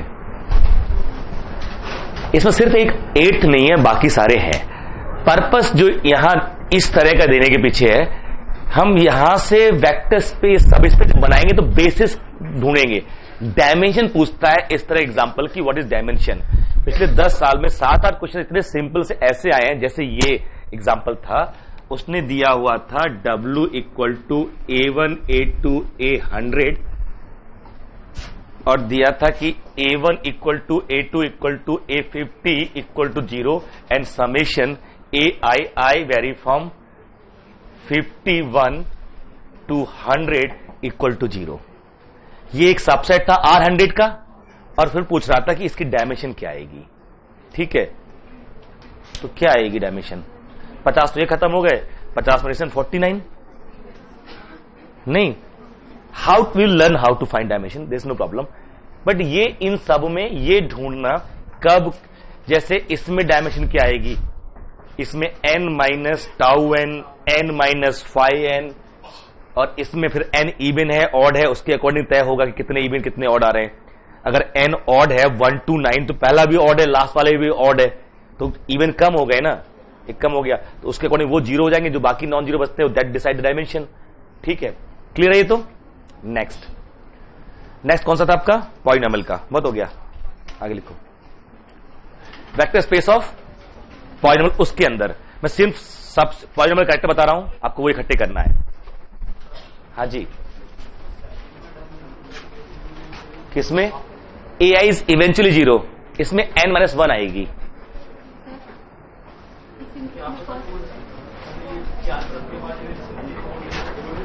Eventual 0 में k फिक्स नहीं होता, कोई ना कोई k मिलना चाहिए. इससे बस ये प्रूफ हो गया. डायमेंशन निकालना सीखेंगे. n लिया है, आपको अपने आप लग जाएगा. देखना ये आएगा कि नहीं आएगा, उसमें ये आएगा कि नहीं आएगा, है होशियार. ये आ गया. लास्ट वाला 0 होना जरूरी है. ये सारे आ गए, पर ये सारे तो li है. डायमेंशन n-1 हो गई नहीं हो गई. We will learn how to find, fundamental है, कोई बड़ी चीज नहीं है.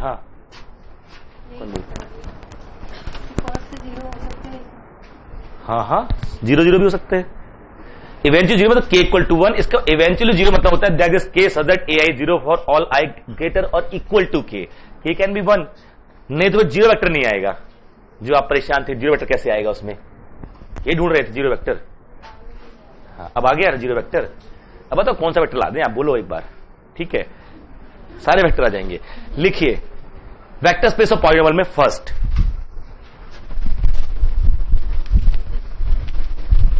ओवर आर है, ओवर आर हमने ना वी चेंज कर लेते हैं ऐसे a naught plus a one x, ताकि डायमेंशन का आइडिया आगे तक रहेगा।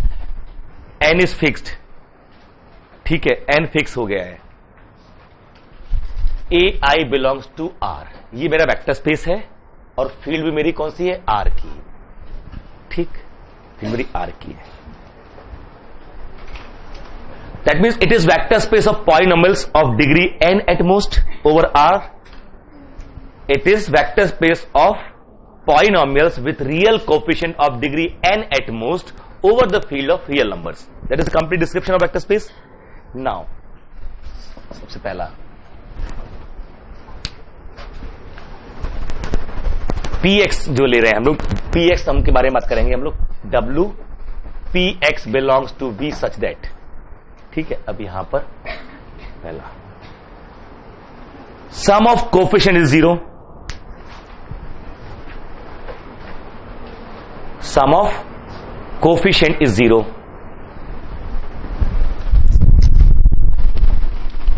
दूसरा p of x equal to p of minus x।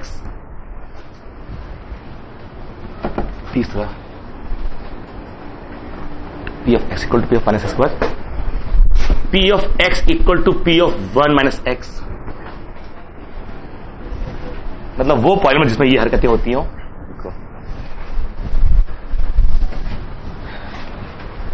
चौथा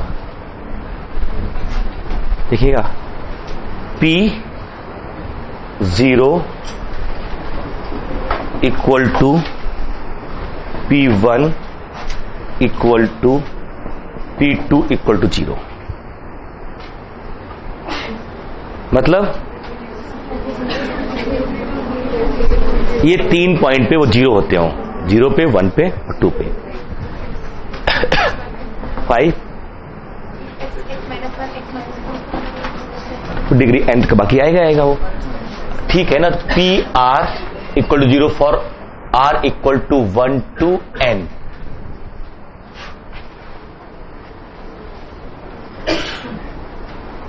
P r equal to 0 for r equal to 1 to n।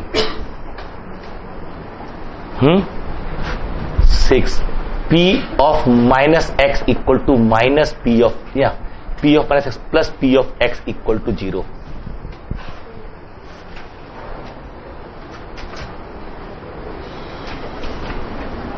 ठीक है,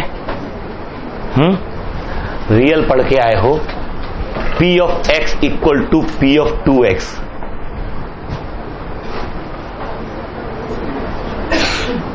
ऐसे पॉलिनोमियल जिसमें p of x equal to p of 2x हो जाए फॉर ऑल x। क्या dimension होने वाली है,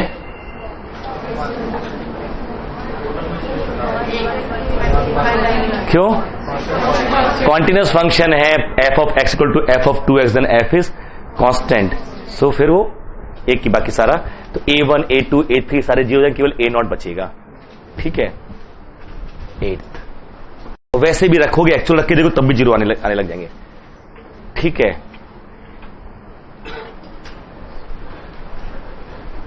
px belongs to q for all x, p alpha belongs to q for all alpha belongs to q। एक तो नहीं होना चाहिए ना। अच्छा, वहां भी 8वां नहीं था नहीं, उसमें सही है, कुछ तो है इस 8 में। ठीक, और बीच में मिलेंगे, देखा जाएगा, उनको निपटाएंगे हम लोग। ठीक, फंक्शंस। अच्छा नहीं, उससे पहले मैट्रिसेस है ना, पहले फंक्शन फिर मैट्रिक्स को तो सब आता उसी में से है ना, तो उसको तो अलग से properly symmetric, skew symmetric, hermitian, skew hermitian, bidiagonal, upper triangular, lower triangular, है ना, आइडेम्पोटेंट, निलपोटेंट, इनवॉल्यूटरी, और क्या है। ठीक है, नॉर्मल, बहुत जो भी समझ में आए उन सब में उस तरह के ढूंढेंगे और फिर बनाएंगे उनका सब स्पेस। जो बन रहे होंगे उनकी डायमेंशन निकालेंगे, जो नहीं बन रहे होंगे छोड़ देंगे।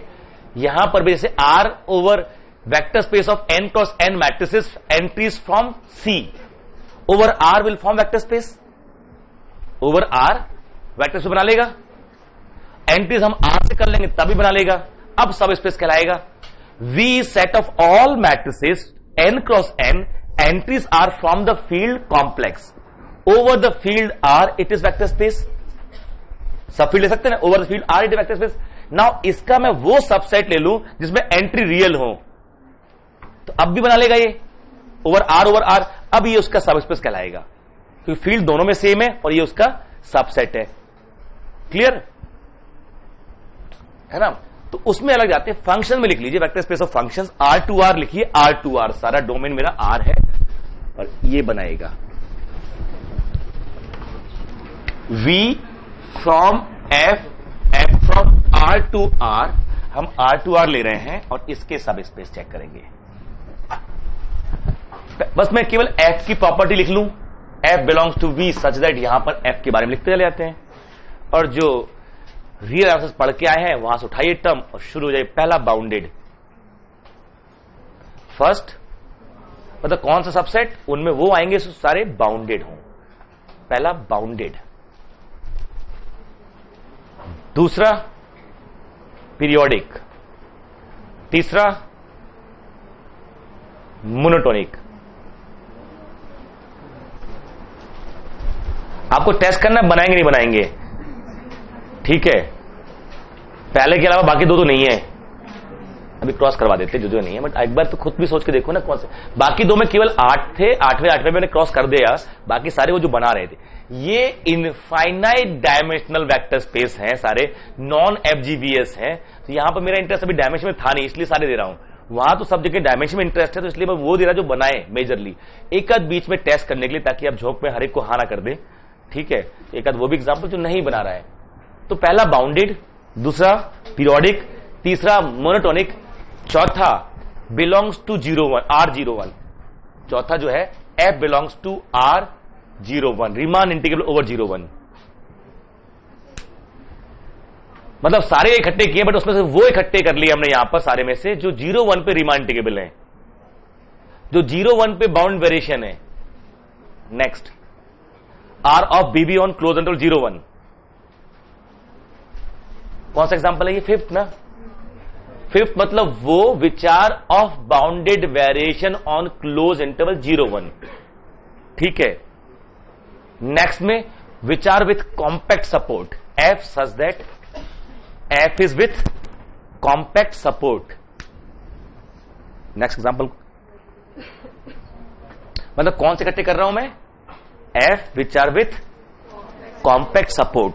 कॉम्पैक्ट सपोर्ट मतलब होता है there is A, B such that F of Fx equal to 0 for all x which doesn't belong to 01। तो ये मेरे कॉम्पैक्ट सपोर्ट के होते हैं, ठीक है? इसके इंटरवल के बाहर 0 रहेंगे, इसमें 0 हो या ना हो, ठीक है? नेक्स्ट में 3 कॉन्टिन्यूअस, नेक्स्ट 3 एक साथ कॉन्टिन्यूअस, फिर अगला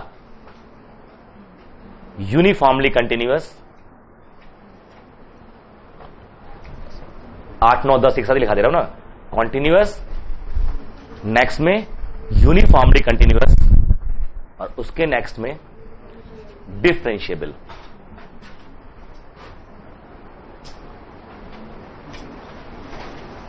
एक दो ऐसे भी पूछे गए हैं, अगला एग्जांपल देख सकते हैं इसमें। F such that F has point of local extrema at x equal to half। ये एग्जांपल क्वेश्चन है। Those which are having point of local extrema यानी मैक्सिमा या minima at x equal to half, या तो minima है या maxima है, ठीक है? Those which are vanishing at 0। Next example which are vanishing at 0, जो 0 पे वैनिश कर जाए। Those which are even, next F such that F is even बनाएगा। हाँ जी, कौन सा, ये वाला नंबर बोलो, एग्जाम्पल बोलो कौन सा नंबर। हाँ इवन, हाँ तो जो इवन है collection f of x equal to f of minus x equal to f of x, मतलब subset of even functions, subset of even and next subset of odd functions, दोनों subset of even functions and subset of odd functions. ठीक है, clear. Functions limit point होते हैं क्या? फिर ठीक है, नेक्स्ट अगर इसके हिसाब से नहीं तो बुरा मान जाएंगे, लिख लो एक example. F either zero or has finite number of zeros. F either zero function or has finite number of zeros. You know what is zero of a function?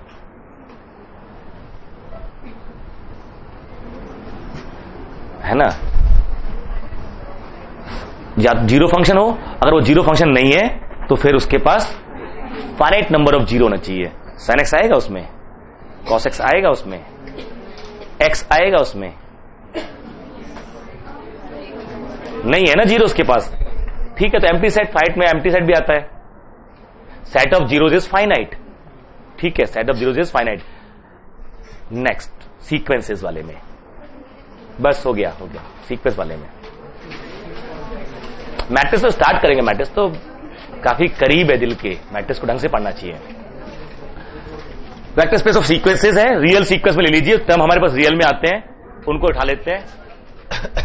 But term ध्यान रखिए उसमें जो जो यूज होने वाले हैं। अभी question पीछे गेट किस में आया था?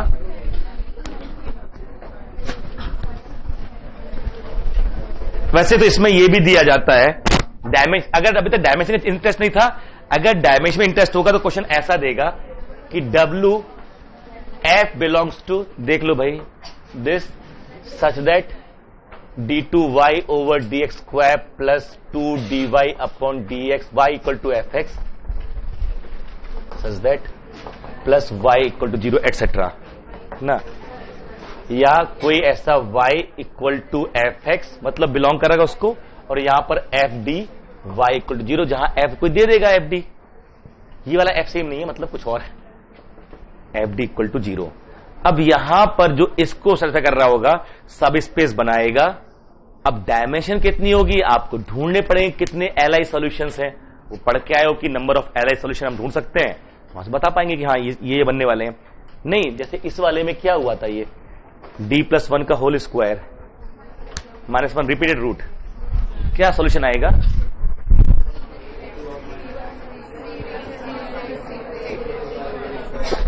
c1 + c2x into e to power -x, है ना।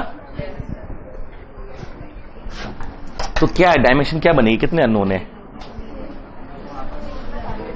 डायमेंशन 2 ही आएगी ना, एक करने के बाद रूट रिपीट करता है, एलआई तो 2 ही आएंगे ना। सीक्वेंसेस में क्वेश्चन आजकल इधर पीछे देखे जा रहे हैं, जो डायरेक्ट सम के लिए डायमेंशन ढूंढना, नल स्पेस में कुछ एलिमेंट भेज देते हैं, लिखिए vector space of sequences on R, V जो बनाइए जिसके सब पे ढूंढ रहे हैं हम लोग, सीक्वेंस कहां पे?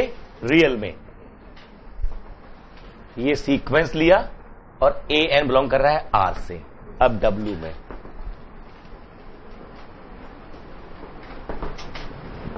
पहले हम सबसे पहले एग्जांपल है नल सीक्वेंस। नल सीक्वेंस कैसे बोलते हैं?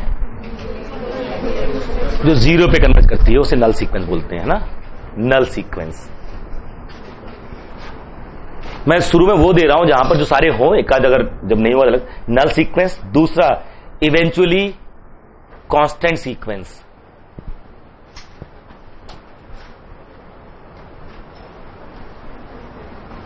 Eventually constant sequence. क्या? Eventually constant sequence. Convergent sequence,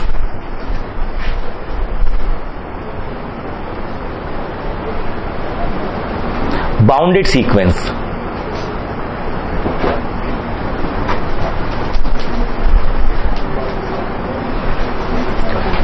convergent sequence, bounded sequence. Of course constant sequence हमारे इवेंचुअली में आ जाएगा, कवर हो जाएगा, सेपरेट करने की जरूरत है नहीं उसको।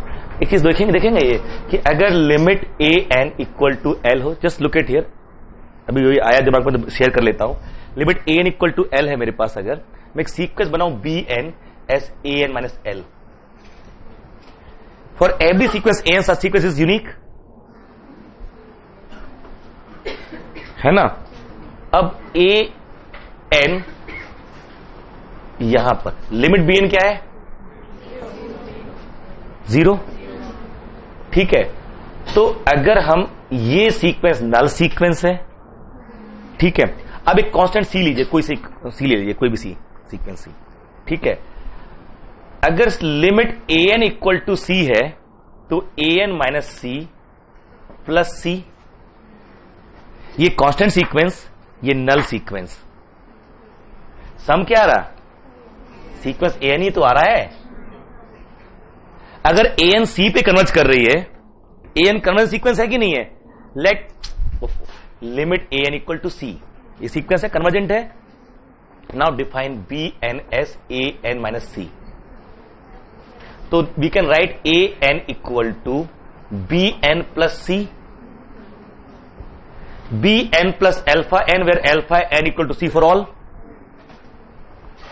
एवरी कहां गया, convergent sequence can be expressed as a null sequence and a constant sequence। जो ऑब्जर्वेशन है ना कि अगर कोई सीक्वेंस आपके पास है, नल सीक्वेंस, नल सीक्वेंस मतलब जो जीरो पर कन्वर्ज कर रही हो, it's not zero sequence, zero sequence मतलब zero sequence, all terms are zero. तो नल सीक्वेंस जो जीरो पे कन्वर्ज करती है, every convergent sequence can be expressed as sum of a null sequence and constant sequence, will be able to know direct sum later, है ना, जब कभी जरूरत पड़ेगी। जो जिस तरह ये भी ताजा आया दिमाग में कि शेयर करने के उस समय स्किप हो जाए, जब भी देख रहे थे इसको यही लिखते हुए देखा तो ये पूछा भी गया है पीछे किसी सेंस में। अगर मालूम चल जाए डायरेक्ट सम आ रहा है ना, तो हम ऐसे लीनियर ट्रांसफॉर्म ढूंढने की कोशिश करते हैं, इसमें एक में रेंज स्पेस बन जाए और एक नल स्पेस बन जाए, तो डायमेंशन निकालना आसान हो जाता है किस कुछ खास सेंस में, ठीक है। लिखिए आगे, नेक्स्ट इज डाइवर्ज। अब यहां से कुछ दूसरे इकट्ठे करते हैं।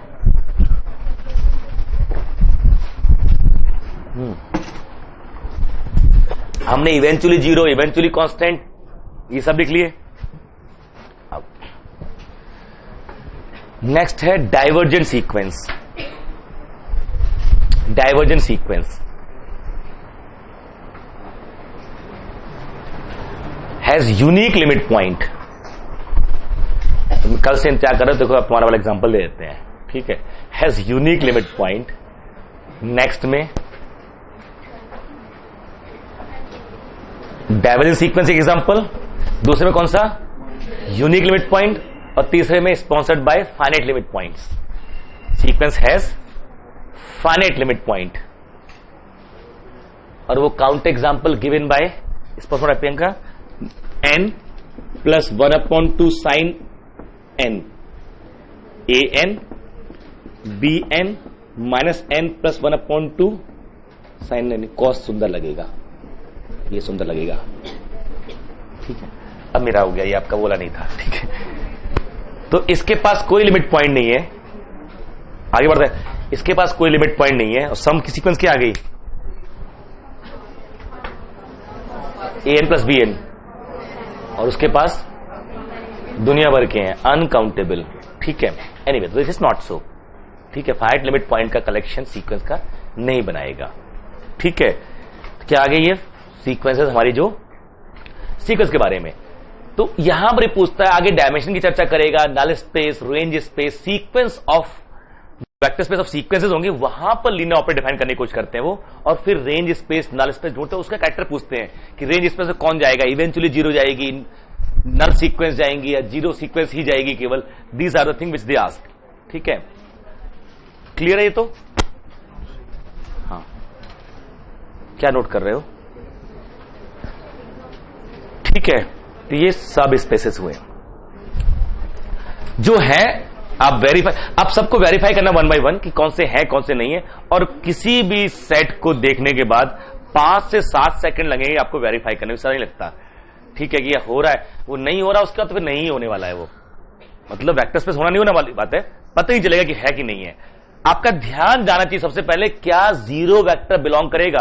मैं लेमन में जैसे प्रॉब्लम कैसे सॉल्व करनी वो सोचने की कोशिश करते हैं, सबसे पहले ध्यान आपका जाना चाहिए क्या जीरो वेक्टर बिलोंग कर रहा है। सबसे पहले यही देखो, जैसे डाइवर्जेंट है वही खत्म हो गया, डाइवर्जेंट सीक्वेंस में हमारा वही चला गया जीरो सीक्वेंस, जीरो वेक्टर ही नहीं आएगा उसके अंदर, तो कभी नहीं बनेगा, इजंट इट। फिर दूसरा ध्यान जाना चाहिए क्या वेक्टर एडिशन, बहुत लूज सेंस में ये सोचो यार अगर दो मोनोटोनिक सीक्वेंस दे रहा है, मोटो नहीं लिखी सीक्वेंस हम लोगों ने, क्या सीक्वेंस ले सकते हो मोनोटोनिक सीक्वेंस, वो भी नहीं बनाएगा खैर, बट वही उसने कहा कि set of all those which are monotonic sequences certainly it will not form. क्या दो सीक्वेंस अगर मोनोटोनिक तो सम भी मोनोटोनिक सीक्वेंस बनाएगा, कोई ऐसी गारंटी नहीं है, बट ऐसा है नहीं, गारंटी तो कहीं नहीं है, तो आंसर ना करने से पहले काउंट एग्जांपल दिमाग में ले आओ। अगर आपने नहीं पढ़ा है ऐसा कुछ होता है तो फिर या तो काउंट एग्जांपल बन रहा होगा, तो आपके दुनिया भर के काउंट एग्जांपल हो सकते हैं, ये मोनोटोनिक है, ये मोनोटोनिक है, बट दिस इज नहीं, बहुत सारे एग्जांपल मिल जाएंगे आपको कि मोनोटोनिक नहीं हो, तो इट इज नॉट सो। तो आपको पहले तो ये देखना है कि सम पहले सबसे पहले जीरो वेक्टर, उसके बाद वेक्टर एडिशन और स्केलर मल्टीप्लिकेशन में सेपरेट ऐसी हवा में सोचने की कोशिश कीजिए कि यार वेक्टर एडिशन क्लोज्ड है कि नहीं है, it is close under vector addition और नॉट। और उसके लिए यही कि कोई भी दो लेकर आएंगे, क्या ऐसा होगा जैसे आपने वहां लिखा है फंक्शंस में पीरियोडिक फंक्शंस, आपको पता है कि sum of two period function need not to periodic, और काउंट एग्जांपल भी आपके दिमाग में है, so it is not vector space, वही खत्म हो गया, ठीक है। मोनोटोनिक है, स्केलर मल्टीप्लिकेशन में क्लोज्ड है, वेक्टर एडिशन में नहीं है, इजंट इट। पीरियोडिक जो है वो स्केलर मल्टीप्लिकेशन में क्लोज्ड है, वेक्टर एडिशन में नहीं है। रीजन के साथ आपको मालूम होना चाहिए कौन सा है कौन सा नहीं है। वो सारे जिनके पास फंडामेंटल पीरियड हो, all those periodic function which have fundamental period will form vector space, इसमें जीरो वेक्टर ही नहीं आएगा, वो पीरियोडिक तो है लेकिन फंडामेंटल नहीं है। So either zero function or has fundamental period, तब भी नहीं होगा, क्योंकि हमारे पास एग्जांपल है sine square x plus cos square x, दोनों के पास फंडामेंटल पीरियड है, बट सम फंक्शन मेरा कांस्टेंट 1 आ गया, उसके पास नहीं है, होना उसको भी चाहिए, तो यहां से आप देख सकते हो कब नहीं होगा। तो सबसे पहला दिमाग जाना चाहिए कि क्या सम बिलोंग करेगा नहीं करेगा, और उसको कोशिश करो फेल करने की, जो मोस्ट एब्सर्ड से सम हो सकते हैं वो देखने की कोशिश करो। दो वेक्टर लो जिनका सम लेगा, तो दोनों में चेंज होना चाहिए, जैसे अगर एंट्रीज मेरी आर से है सी से है, तो एक में कॉम्प्लेक्स रखे, एक में रैशनल कर लिए, एक में इरेशनल कर लिए, इस तरह से element plus minus rational irrational complex real, ये कॉम्बिनेशन ढूंढने की कोशिश कीजिए कि जिसमें हम फेल करा सकें। इन सारे में हो जाएगा ना, हो सकता हो ही रहा होगा, फिर तो एक्स प्लस वाई बिलोंग ही करा दीजिए, बट पहले से शुरू हो जाना कि ये let alpha beta alpha plus ये जो अननोन में शुरू हो जाना और इसको कहना बिलोंग करना, ये कई बार डिफिकल्ट कर देगा आपको। तो हवा में सोचने की कोशिश कीजिए, अगर बनना है तो वहां बन जाएगा, जब नहीं बन रहा है तब देखने की कोशिश कीजिए। जैसे वही था जो A B greater equal to 0 वाले में था, मैं ऐसे लिखना शुरू करता,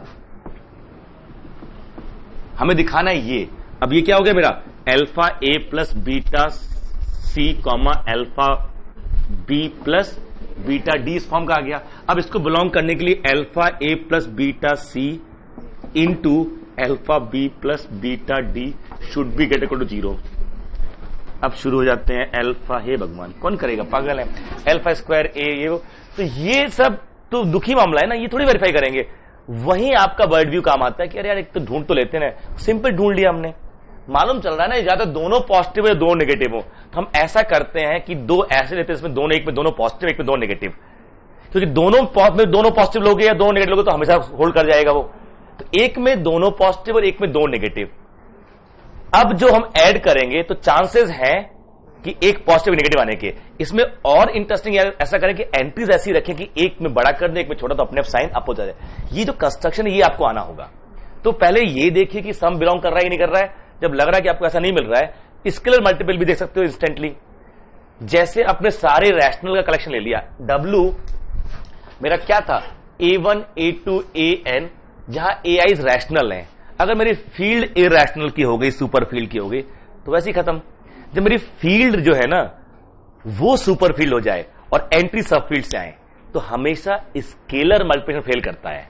तो अगर मैंने ये AI बिलोंग्स टू Q कर लिए और मेरा वेक्टर स्पेस कौन सा था, RN/R था, है तो सबसेट उसी का है अभी भी, बट ये अब वेक्टर एडिशन में फेल नहीं करेगा, ये स्केलर मल्टीप्लिकेशन फेल कर जाएगा वहां पर।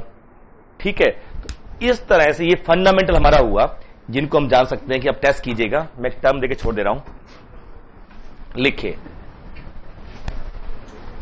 Next term. बस बस हो गया, हमारी भी तरह गड़बड़ है। लीनियर, पहला इंपॉर्टेंट टर्म लीनियर अलजेब्रा का, माना जाता है लीनियर अलजेब्रा यहीं से शुरू होती है। लीनियर कॉम्बिनेशन,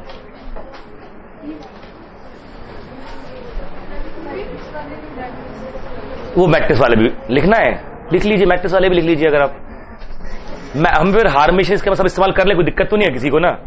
अरे फिर तो लिख लो जनता की मांग पे matrix, vector space of matrices, लिख लीजिए।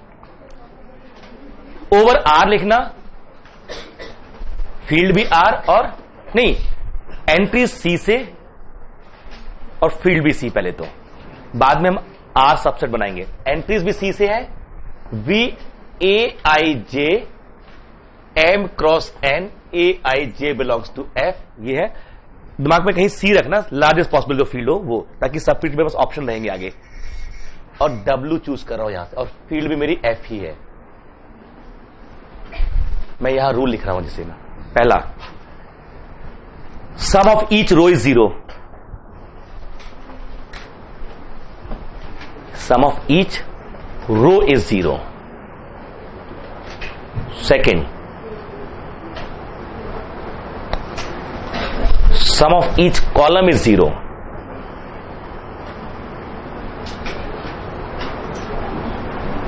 Sum of each column is 0. ठीक है, नेक्स्ट में दोनों sum of each row and sum of each column both are 0। ये तीनों एग्जाम में आए हुए क्वेश्चन जिनमें से डायमेंशन पूछी हुई है। Sum of each row is 0 and sum of each column is 0। ठीक है, मतलब बोलते sum of each row is 0 मतलब हर रो का सम 0 आ रहा है, सेकंड रो का भी सम 0 आ रहा है, थर्ड रो का भी सम 0 आ रहा है। नेक्स्ट में AIJ इज 0, ये M×N है, ये M×N है ना। I वेरी करेगा 1 to M, J वेरी करेगा 1 to N। AIJ 0 if I divides N, if I divides N। जब आप ऐसा लिखते हो तो इसका मतलब ये नहीं है कि जो डिवाइड नहीं हो रहा है वो 0 नहीं है, वो 0 हो या वो उसको लिबर्टी है। बट अगर I डिवाइड कर देगा, जैसे मान लीजिए मेरा ये 4×7 होता, तो यहां पर जो J हो सकता है, यहां पर N क्या हो गया 7। अब I1 के अलावा कोई डिवाइड करेगा, कोई नहीं करेगा, तो A1 I divide 7, A1 J is 0 for all J। First entry 1 है, तो A1J equal to 0 for all J equal to what, for all J equal to 1 to 7। ये कौन सी एंट्री होंगी, A11, A12, A13, ये फर्स्ट रो की entry है, ये first row के, यानी फर्स्ट रो 0 हो गई, बाकी सारी कुछ भी हो सकती है। क्लियर, पक्का। और लिखिए इसी में नेक्स्ट में M=N लिख लीजिए पहले तो, M=N एंड, अभी तो ये M N है ना सारे अलग अलग। तो नेक्स्ट में जो एग्जांपल लिख रहे हैं कि W, पहले तो इसमें M=N, उसके बाद शुरू करते हैं सारे स्क्वायर मैट्रिसेस आ गई ना। कुछ कॉन्सेप्ट उसी स्क्वायर मैट्रिक्स के होते हैं, ठीक है। पहला ट्रेस जीरो, जानते हैं trace of matrix, sum of diagonal summation A I I, trace zero. पहले में कौन सी मैट्रिक्स ले रहे हैं, ट्रेस ए जीरो। दूसरे में a i j zero if i is less than or equal to j. Upper या लोअर,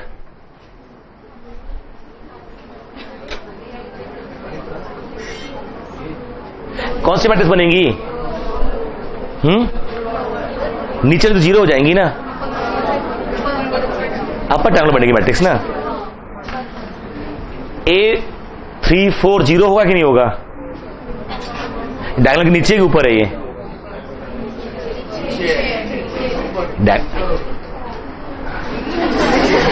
ये एंटी डायगोनल के नीचे के ऊपर, पहले ये बताओ, ये 3 4 ये नीचे है ना, और जब ये इससे लेस होता तो ये जीरो होना चाहिए, तो डायगोनल नीचे वाली एंटी सारी जीरो होंगे, तो it is upper triangular matrix भाई, ठीक है, it is upper triangular matrix. Trace zero upper triangular matrix. अगले में a determinant a equal to zero, square matrix determinant होता है ना कुछ कुछ, हाँ वही determinant a equal to zero. अगले में a i j equal to A J i, so called symmetric matrix, a transpose equal to a, है ना, a i j equal to A J I. Sum of each row is zero and trace is zero. हम आगे intersection का इस्तेमाल कर रहे हैं यहां पर, क्या नहीं बनाएगा, डिटरमिनेंट ए जीरो है, डिटरमिनेंट बी, जिसका थोड़ी कि ए प्लस बी का डिटरमिनेंट जीरो आएगा, हाँ तो नहीं, ये जितने लिखा रहे हैं सारे बनाएंगे वाले नहीं है, बीच में कुछ कुछ ऐसे जो नहीं बना रहे हैं, ठीक है, हाँ आपको एग्जाम करना पड़ेगा, ठीक है, टेस्ट करना पड़ेगा, ठीक है, हाँ एग्जामिन करना होगा। Sum of each row is zero and trace is zero, दोनों, ये आपके नेट क्वेश्चन है जहां पर डायमेंशन पूछी गई है। Sum of each row is zero and trace is zero, sum of each row is zero and trace is zero, ठीक है। नेक्स्ट में लिख लीजिए a i j is zero if i is not equal to J,